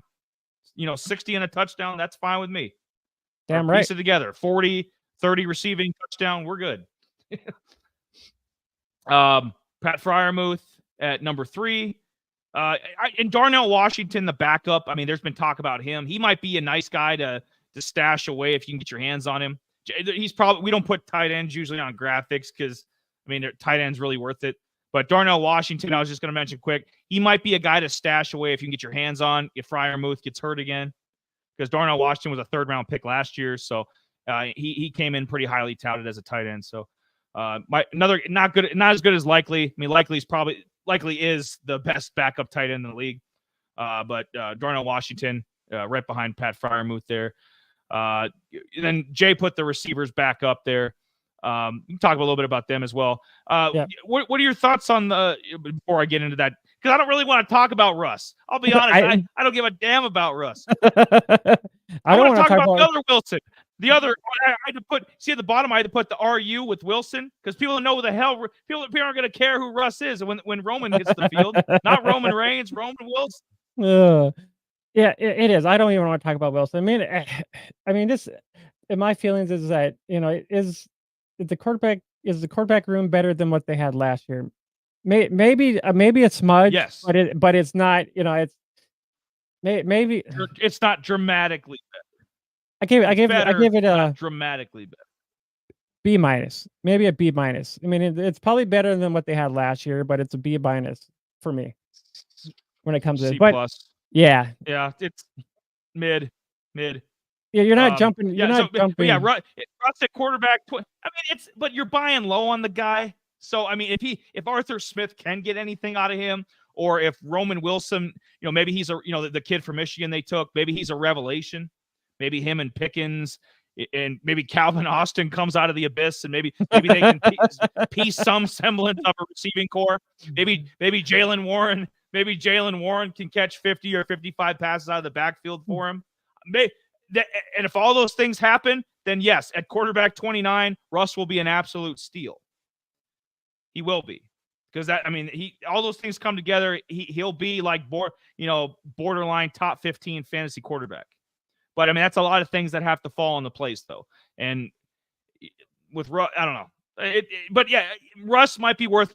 What's the analogy? Russ might be worth kicking the tires on. Like if you can get him cheap, redraft. It definitely as your backup for sure. I'd be okay if Russ Wilson was my backup. Absolutely.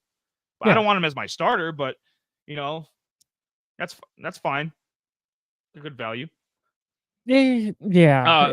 Roman Wilson, the kid from Michigan. I want to talk more about Roman Wilson than we talked about Russell Wilson. I don't know, or unless you got any thoughts on Justin Fields. I don't know. Maybe he could jump it. I don't know. Maybe he could jump Russ. I don't know. It was kind of Pete and I were kind of talking about this before our show started. I was just kind of like we were messaging back, just kind of conversating back and forth, and I'm just like.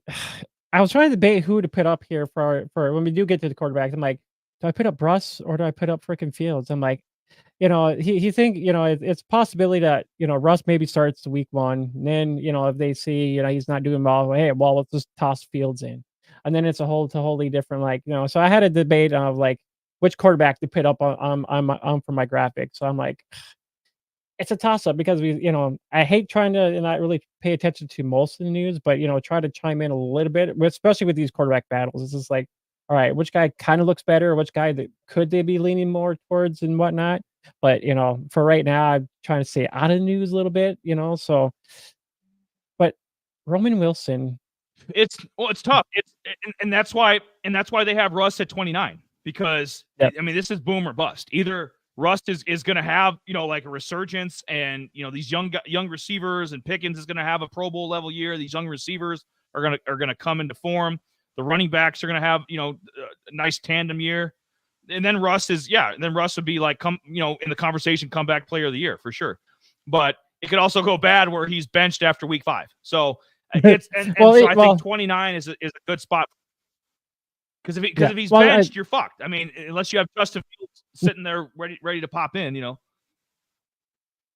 Well, I mean, even though Russ is bad, he's getting paid from Denver no matter what. So I mean, either way, if he looks bad, he doesn't give the slightest fuck. He doesn't give the slightest fuck. He's getting paid either way. So if he throws fucking five touchdowns, 20 picks, it doesn't matter. He's still getting that money. Okay. Justin Fields, on the other hand, is like, no, Justin Fields is like, I got something to prove. If I can come in here and I can take over this job, we make the playoffs, I have some decent stats, I could get a Baker Mayfield contract. In that like 30 to 35 mil a year range. I mean, Justin Fields, he's looking at like, I want to get paid. I don't want to be a career backup. No, Fields has more to prove. That's why I think they're gonna have a short and I think the Steelers fans, you have to ask Buddy, but like I think Steelers fans would be like, yeah, if Russ doesn't show us what he's got, 5-6 weeks into the year, pull the plug and throw Justin in. Who knows? It might not even be like 5 or 6 weeks. It could probably be 2. I mean, it's hard saying because I mean, if they lose and everybody's like, yeah, if Russ is that bad or it just yeah, it is. But since we got off topic, Roman Wilson. Sorry. I have a strong opinion about Russ. Yeah, it is. With him, being in Michigan, he didn't really have like the eye-popping stats that most of us, 1,000 some odd yards, like 10 touchdowns. He was more their offense. Yeah, no, that's what I was like. Wait, I'm like, dude, I'm like, oh, wait a minute. Blake Corum was the guy. He was running it. So I'm like, now I can see why he had maybe 805 touchdowns. So it's just like, yeah, and JJ McCarthy was the definition of a Michigan won the national championship, obviously, but he's the definition of a game manager. And JJ McCarthy was a game manager in college, and maybe he can do a lot more with the Vikes than as a pro. We don't know yet, but Roman Wilson, yeah, he wasn't a benefactor. This wasn't Penix where he had McMillan, Polk, and Odunze. He had 3 NFL receivers at his disposal, and they were just. I mean, Washington was just chucking it left and right, and barely had any kind of a running game. I mean, it was all Blake Corum. Yeah, pretty much it was. And that's the thing about it. I'm like, well, Like, what is Roman? What's Wilson going to look like when he, can he actually like maybe be the number 2 there? Can he be the 3? They got this whole room. I don't like Van I Jefferson. think he can be. At least the 3. At least the 3, yeah. I think they got some good Steelers. Whenever the Steelers take a receiver, I just tend to trust them. Even if they get a whack job like AB or something, I trust that they. I mean, look what they got out of Martavius Bryant. Before Martavius Bryant hit the skids and hit all these spring leagues and shit. I mean, Martavius Bryant. Even guys like that, they got the most out of. I mean, the Steelers, they take you second, third round receiver. I trust them. I trust that they're going to figure this out with Roman Wilson, and he's similar. He's a smaller guy. I mean, he could fit that Deontay Johnson role. I don't think he's as dynamic as Deontay, but too bad they didn't have another guy because, on my graphic here, I hate that we see Van Jefferson up on here. And I just want to throw in a pocket. What? Oh, what? You thought I was flipping out before. What is this? What the hell? I don't even. This. He goes through. Okay, the Rams got rid of him as they should have because he's moving on down, and then the Falcon or whatever uniform he's in there, the Falcons, whoever the hell picked him up, and now he's with the Steelers. Just get him out of here. Him and Allen Robinson and guys like that. Just the sun has set on your career, my man. It's time to go. Okay, and guess what? You can call up The Rock and UFL if you want to go play for the Birmingham Stallions. Just get out of here. Let these younger guys have their time, have their 15 minutes. Just get out of the way. Calvin Austin is better than Van Jefferson. I don't, similar targets and reception. My thoughts on Van Jefferson. Oh, excuse the Rock 1 second. Excuse the Rock. His cell phone's going off. Oh, yeah. Hold on. Kyle, hello. Hey, it's nothing. He says he knows you. You're nothing. That does not get old at all. Love but it. Yeah, it's when thinking about Calvin Austin now, I had him in our 16 in deeper league, in the 16 team league that we do. He's kind of a boomer bust kind of a guy, and I think if get Jefferson up out of here, get Calvin up in the 3rd, so he's the 3rd on the depth chart. I think Calvin can be a little bit more than Van Jefferson. Get Pickens, Roman, and Calvin Austin up in this. Get those 3 guys going. Toss in a little bit, Najee Harris and whatnot. And I think this will be a nice looking offense, in my opinion. Yeah, and I was just gonna double check the Steelers depth chart at receiver real quick, just for shits and giggles. Any of you brilliant fantasy minds out there can. Quez Watkins, the reject from the Eagles, does he do anything for you? Nope. Scotty Miller, I like Scotty when he's with the Bucs as like our number 5 receiver. I don't like Scotty getting any kind of targets, especially with this offense. This ain't Tom Brady. This ain't Bruce Arians. Get out of here. Marquez Callaway, remember the old Saint? Yeah. I don't. He belongs in a spring league at this point. Yeah. There's nobody else. Okay. There's nobody else here. It's gonna be George Pickens, Roman Wilson, Calvin Austin, and then unfortunately, probably be Van Jefferson as your 4, which I don't like it all. Van Jefferson needs to go away, but he's probably gonna end up being their number 4. Yeah. Sprinkling a little Maramouth in there. That same look. Yeah.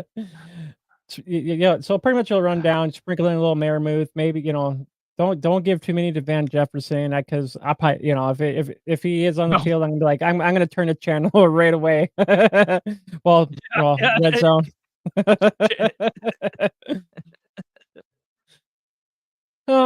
Is there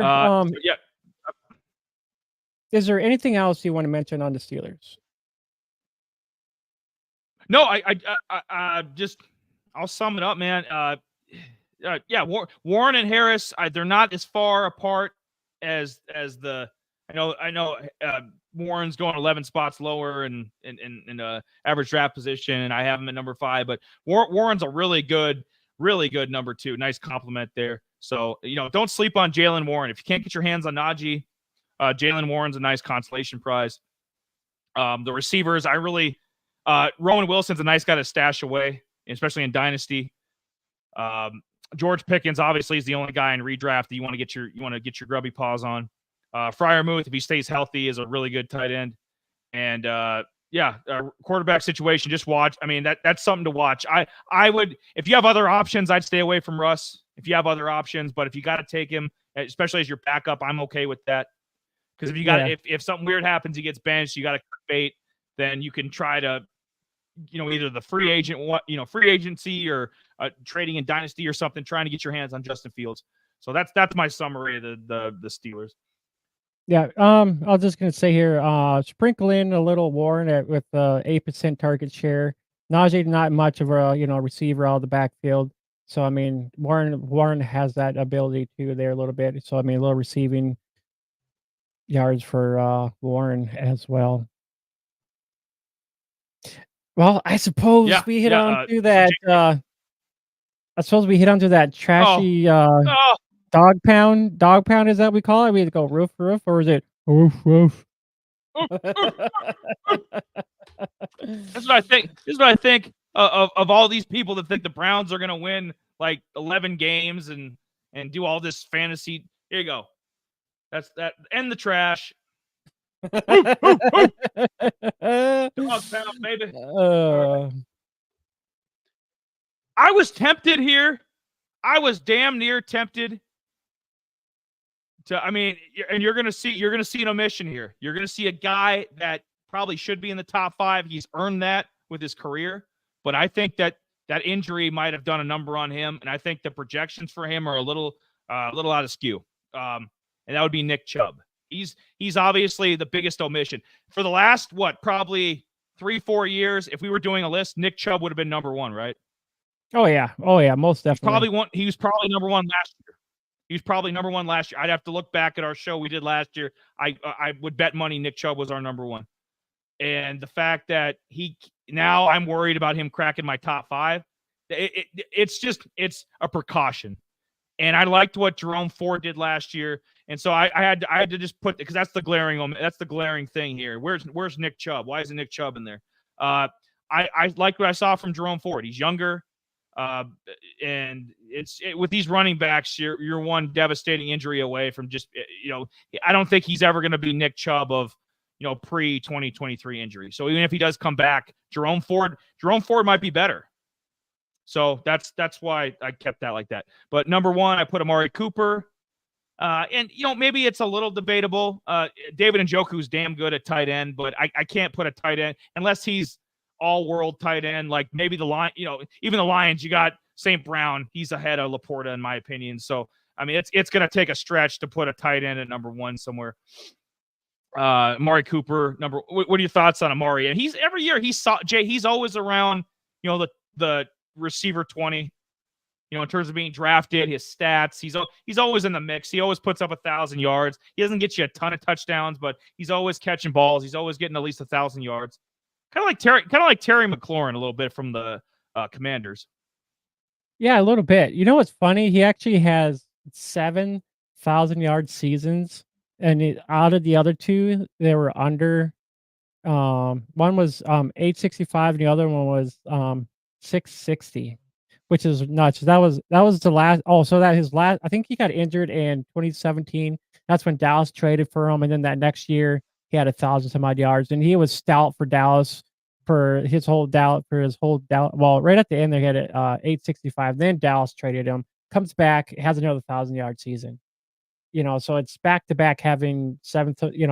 What's funny to think about it. We talked about McLaurin being like the Mike Evans, Cooper hasn't been as different as Mike Evans. If he didn't have those other 2 seasons under that, we could probably consider him, a Cooper being a Mike Evans for whatever team he's on, with his criteria that he's had.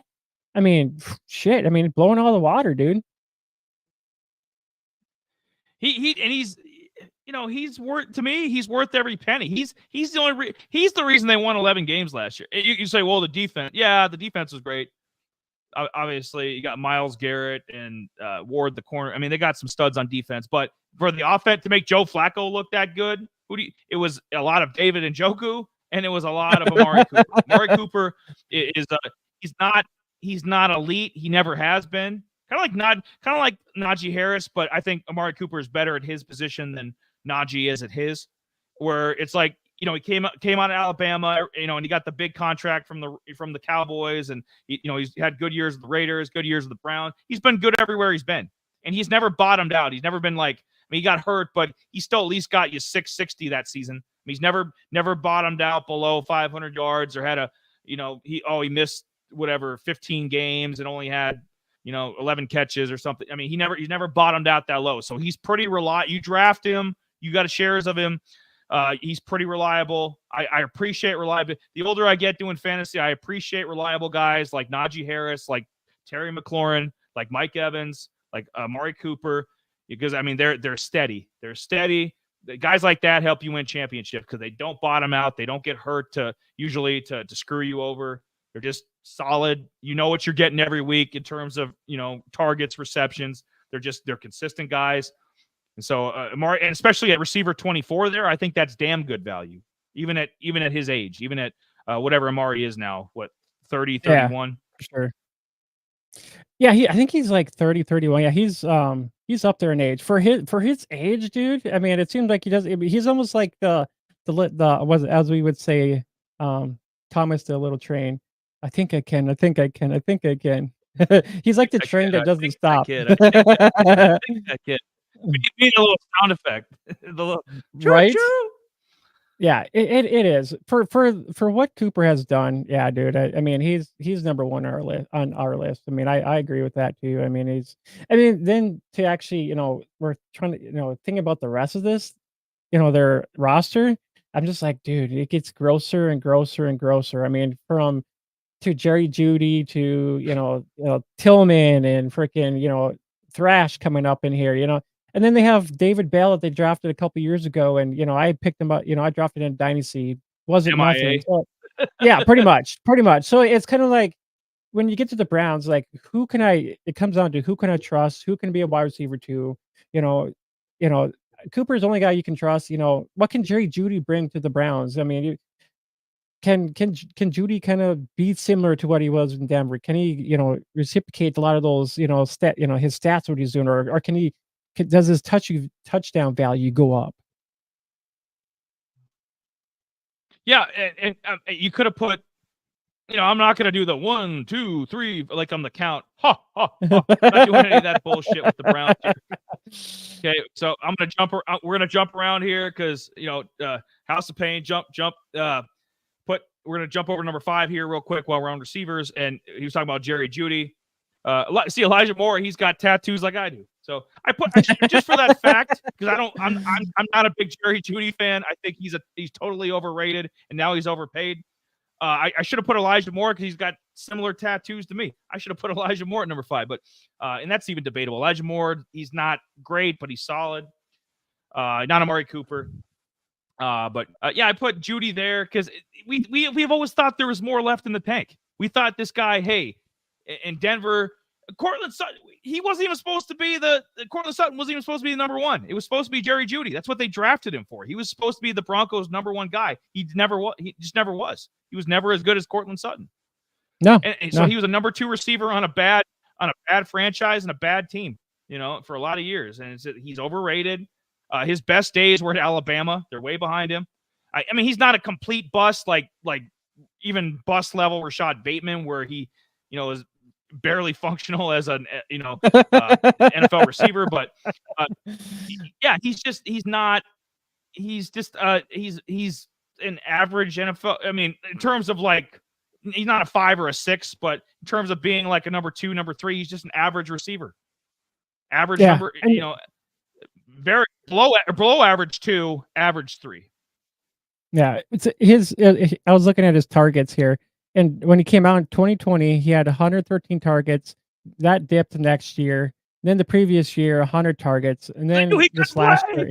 why he got less targets. They're like, we need to give them all to Cortland Sutton, and then maybe the Albert O or whatever, the tight end. Like that we can't feed this guy. He's not good enough.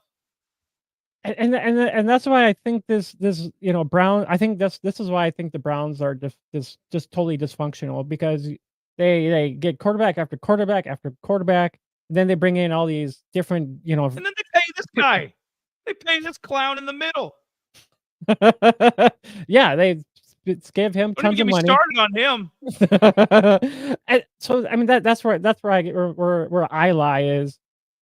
Is Judy the number 2 here? Is Elijah Moore? He actually is not bad either. I mean, he was with the Jets. He didn't really do a whole lot. He's the solid, Browns trade. Yeah. He was pretty solid. Not flashy or whatever. And then last year they had Tillman. So I'm like, oh shit, dude, this might be Tillman. His partner in crime. Hyatt.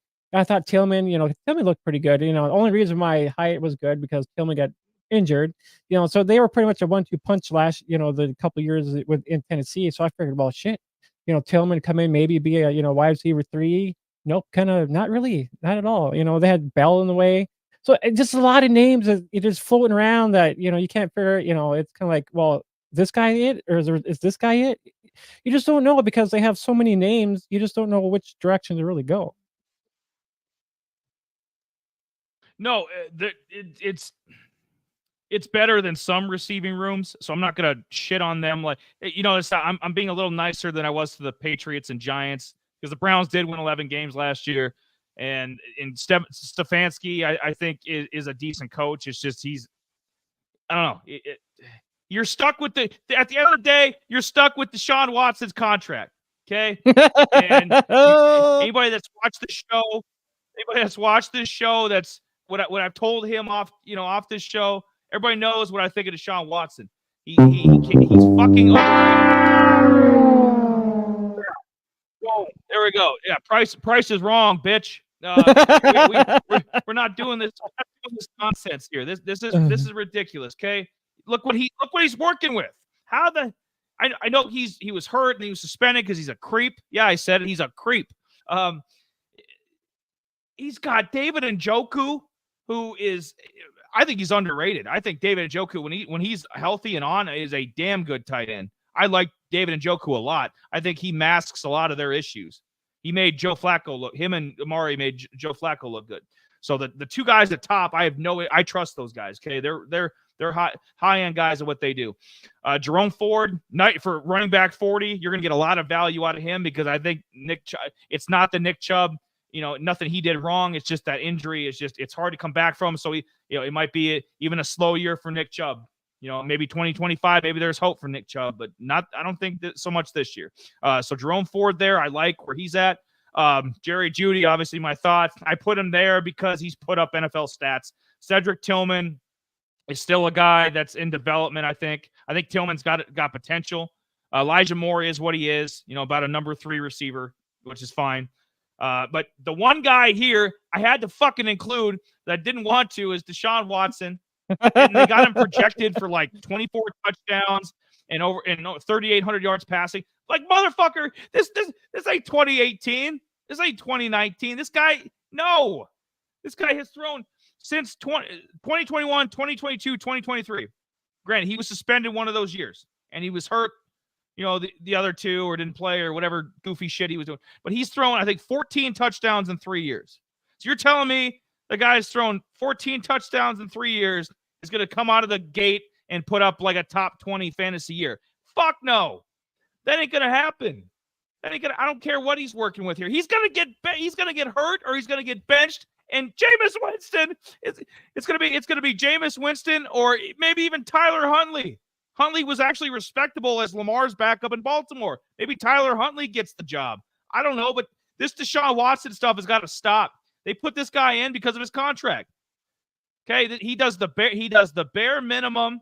He does the bare minimum to I go out there and I play, and because he got that $230 million fully guaranteed. It doesn't matter if he puts up 4 touchdowns. It's like a Russ.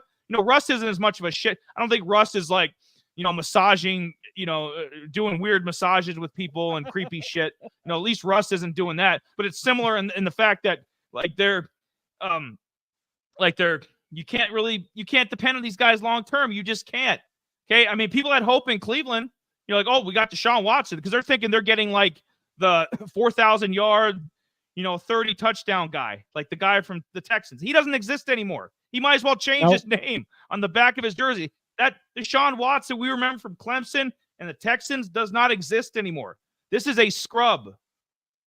Quarterback 21 might be too high. Yeah. I mean, seriously, there's other guys in that area where you could probably get better, even some young guys. Even Bo Nix, I know Bo Nix is below, his ADP ain't 21. Bo Nix you might get some value out of, even year one if he beats out Zach Wilson. So, I mean, there's other guys you could be looking at other than Deshaun Watson here. Yeah. I was just trying to when he was in Houston, he was at least a top 5 quarterback in fantasy. And now you look at him, he's like bottom 35. The running with the touchdowns, with the the guy was fantasy wise, I wouldn't say he was a top 5 in the league, just top 5, but like fantasy wise, he was an undisputed top 5 fantasy quarterback. Yep. So this guy, he does the bare minimum. Yeah. You can't. I don't. They won. I think they were 5-1 with him last year. I don't give a shit about you with that defense and with Stefanski. You should be going 5-1. Doesn't mean he's a good quarterback. Yeah, that's about right. Yeah, it's and that's why I was going back to my point is, they have so many wide receivers in this group, and then if they don't want to use this guy, I mean, they have DTR. He was the rookie they drafted last year. They kind of tossed him in a little bit.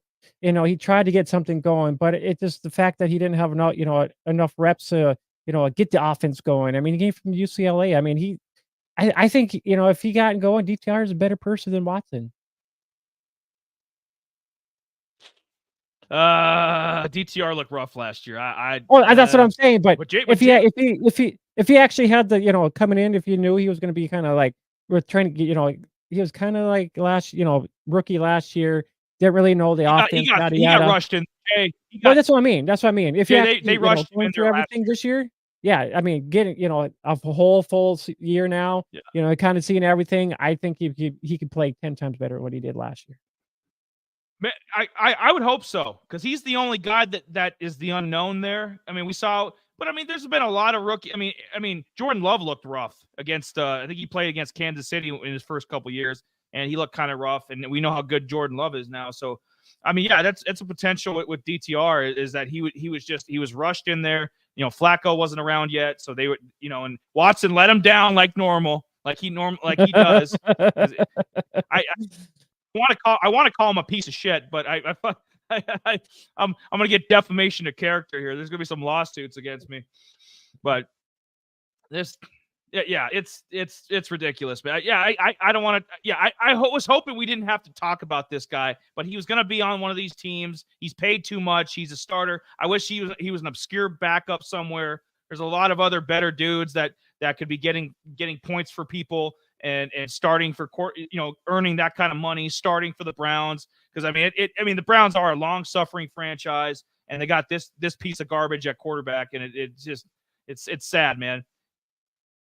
It is, but I mean, DTR, Huntley, Jameis, get ready. You're not going to get 17 games out of Deshaun Watson, so get ready. If you like in front of caves, in front of like if you're deep sea diving or something, like don't go beyond this point, or don't the point of no return, the death zone, or this is the death zone. If you make that next leap with Deshaun Watson, be prepared for the fallout. Okay, I would not touch this guy with a 10-foot pole. I don't trust that I'm gonna get especially as a maybe as a backup in 16 man, something like that. But if you're depending on him in a 2-quarterback league or as your starting quarterback, you are sadly mistaken. Yeah, and even in 2-quarterback leagues, I'd totally pass up on Watson for sure. But I mean, 16. If when it gets down to the 16 team, you're like, yeah, if you have to. I mean, he's kind of one of those guys you got to. I mean, no matter what. Yeah, I mean, it's been his career. Game. Oh, that's what people do, Jay. They shrug their shoulder. Well, he's got a $230 million fully guaranteed contract. We got to play him. Owner wants to play him. Got to put him in. All right. What about the running backs? What about the running? Enough about Deshaun Watson. What about these running backs here? I mean, I love me some, but I mean, I don't think Chubb is going to have a 900. I don't think he's going to have a 900-yard season. I think No, I it's don't going to either. be Jerome I don't. Ford's going to be kind of. I think Jerome Ford's going to kind of take over the backfield for a little bit till he comes back. think he is. Sprinkle. I mean, we love Pierce Strong. I think Pierce Strong can kind of be sprinkled in there a little bit. He saw a little Nice bit last year. compliment. Yeah. Nice compliment. They got Foreman up in there. I don't know. I think it'd be Ford, but between Pierre and Foreman, I'm not sure who would kind of get more of the kind of the carries. But I mean, I like Pierre Strong a little bit more than Foreman. They're built kind of both similar. They're both Foreman, kind of he's had his moments. Yeah. Yeah, Foreman's had his moments. Where he's a nice, like, if somebody gets hurt, you could fill him in for a couple weeks, but he's not a sustainable full season kind of guy. So I mean, you will. I mean, you'll probably see, if something happened, if Chubb isn't ready to go, or and if Jerome Ford, something happened to him, then you'd probably see a couple games of Foreman. It's just that's just what he does. He comes, we did with Carolina a couple years ago, the Bears. He has the same shtick every year. Yeah. It is. When it comes to the red zone, well, they had Kareem Hunt, but he's not there now. So after that, Ford had 10 touches in the red zone. Pierce Strong had 6. So I mean, there's a good opportunity for Strong to maybe get worked in here a little bit more while Chubb is out, just until he does come back. And I mean, Foreman, we already know what he is, but I'd rather see Pierce Strong up in here because I mean he's a South Dakota State Jackrabbit. And anytime I get to see a Jackrabbit play in the NFL, dude, I'm gonna watch. So I'd rather see Strong up in here and then Foreman, but it's probably gonna be a two-headed monster, probably kind of fill in, third down back kind of thing, sprinkle in, one of these two guys, see what they can do. But for the head honcho until Chubb comes back, that's what it comes down to. Yep. And that's the running back room. As a recap of the Browns, you're going to get a lot of, and there were talks maybe they'd move off Amari Cooper, which would be stupid. I mean, you need Amari Cooper. I'd even be willing to consider I'd even be willing to consider re-signing him, even if it's for a shit ton of money. You got Amari Cooper is the one constant. You got to figure something. You got to have something on this offense that's a constant. So Amari Cooper, David Njoku, when he's healthy is an damn near elite tight end. So you can't go wrong with David Njoku. Obviously, my thoughts on the middle guy. Just talk about him. He's Jerome Ford. I think at number running back 40, damn good value there. You could potentially get a feature back out of that, which I like a lot. That's some really good value, especially redraft league. And then Jerry Jeudy, just because he's put up stats. I mean, I honestly think Cedric Tillman, the third rounder from Tennessee from last year, probably has a higher ceiling. Like if Cedric Tillman could take off, he could potentially jump up into that number 2 mix. So that's my Browns analysis. And Nick Chubb, I know it breaks my heart too that you got, but just, I mean, proceed with caution with Nick Chubb if you're taking him. Yeah, for sure. I mean, most definitely, probably. I mean, he'll probably be starting on the pup. I'm sure from what I hear, he might be starting on the pup, probably more than likely. So I mean, Ford, if you are gonna draft Chubb, make sure you have an IR spot or something like that. Get him up in there, but you probably want to end up, drafting Ford sometime later on in the draft, more than likely. It might, for me, if you're going that route, it's like, hey, well, might as well draft Ford just in case, Yep. Yeah. Exactly. Yeah. Take Ford as your insurance policy. Absolutely. Yeah. Oh, we told you. Yeah, I guess we'll talk about thrash. We'll talk about thrash here in the rookies. Yeah. Jamari Thrash, kid from Louisville, didn't have the greatest stats in college, but I don't know what are your thoughts? Could he be in the mix maybe? And I wouldn't say his my thoughts stats on Judy and Elijah Judy and Elijah Moore kind of have their ceiling, right?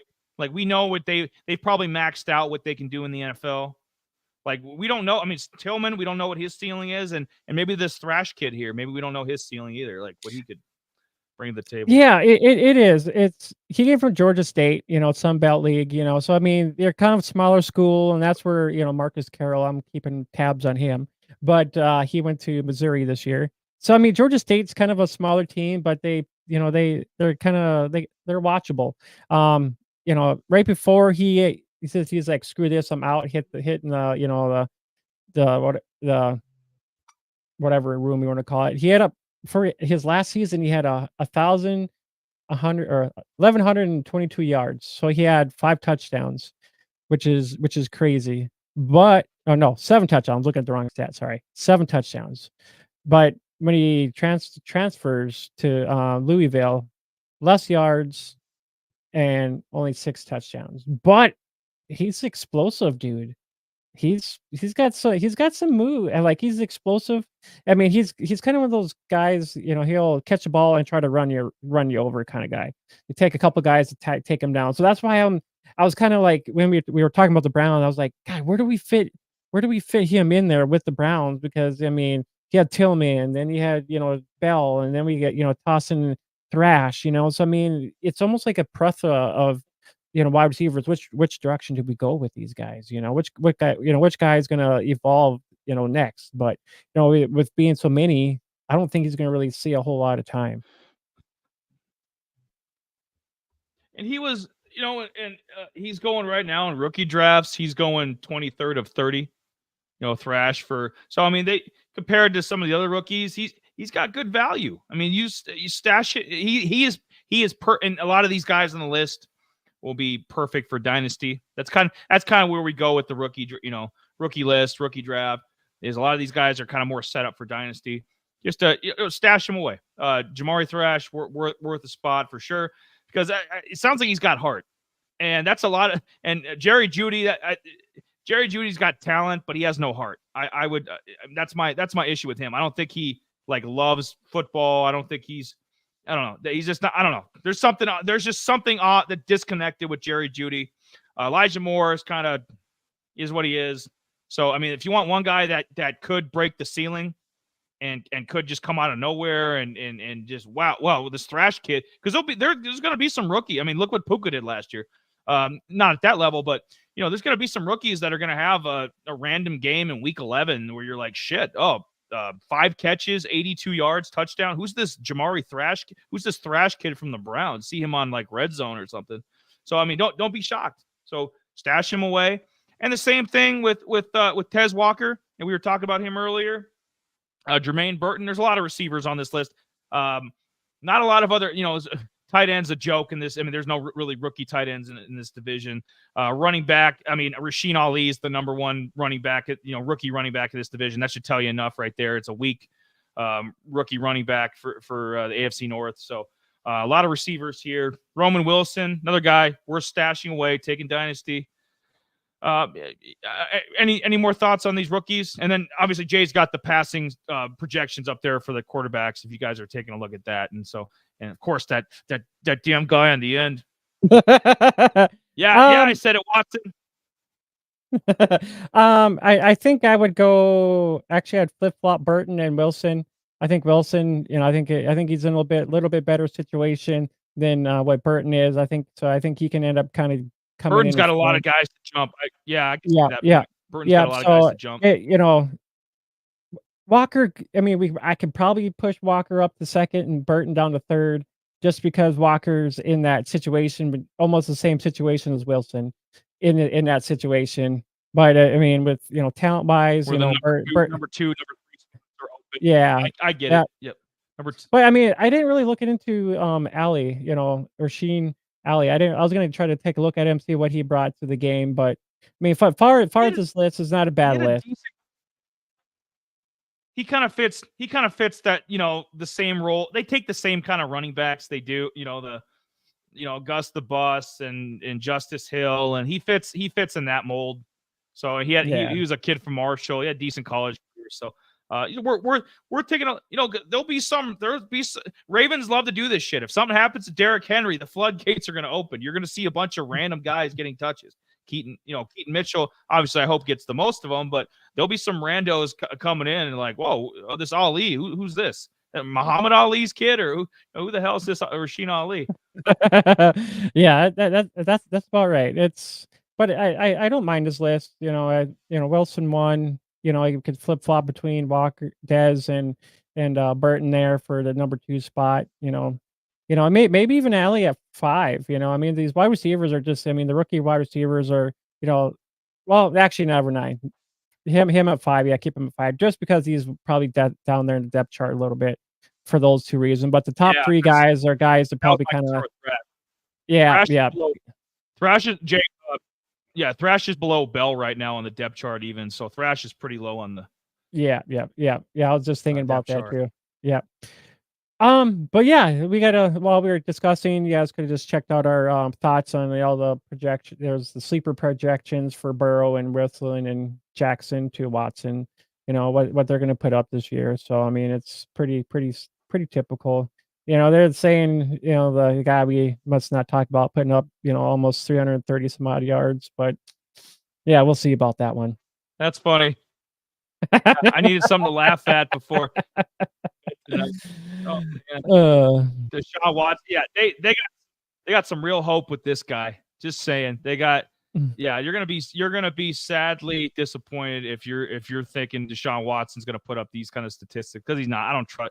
Say those NBA. He reminds me a lot of an NBA player, but at least some of those NBA players don't have rap sheets like this. They're not creeps. Like a lot of them, these max players. A lot of these NBA max players, they're not worth it. Like this guy, he's not worth the money, and he's not worth the hassle. That's the only reason he's playing.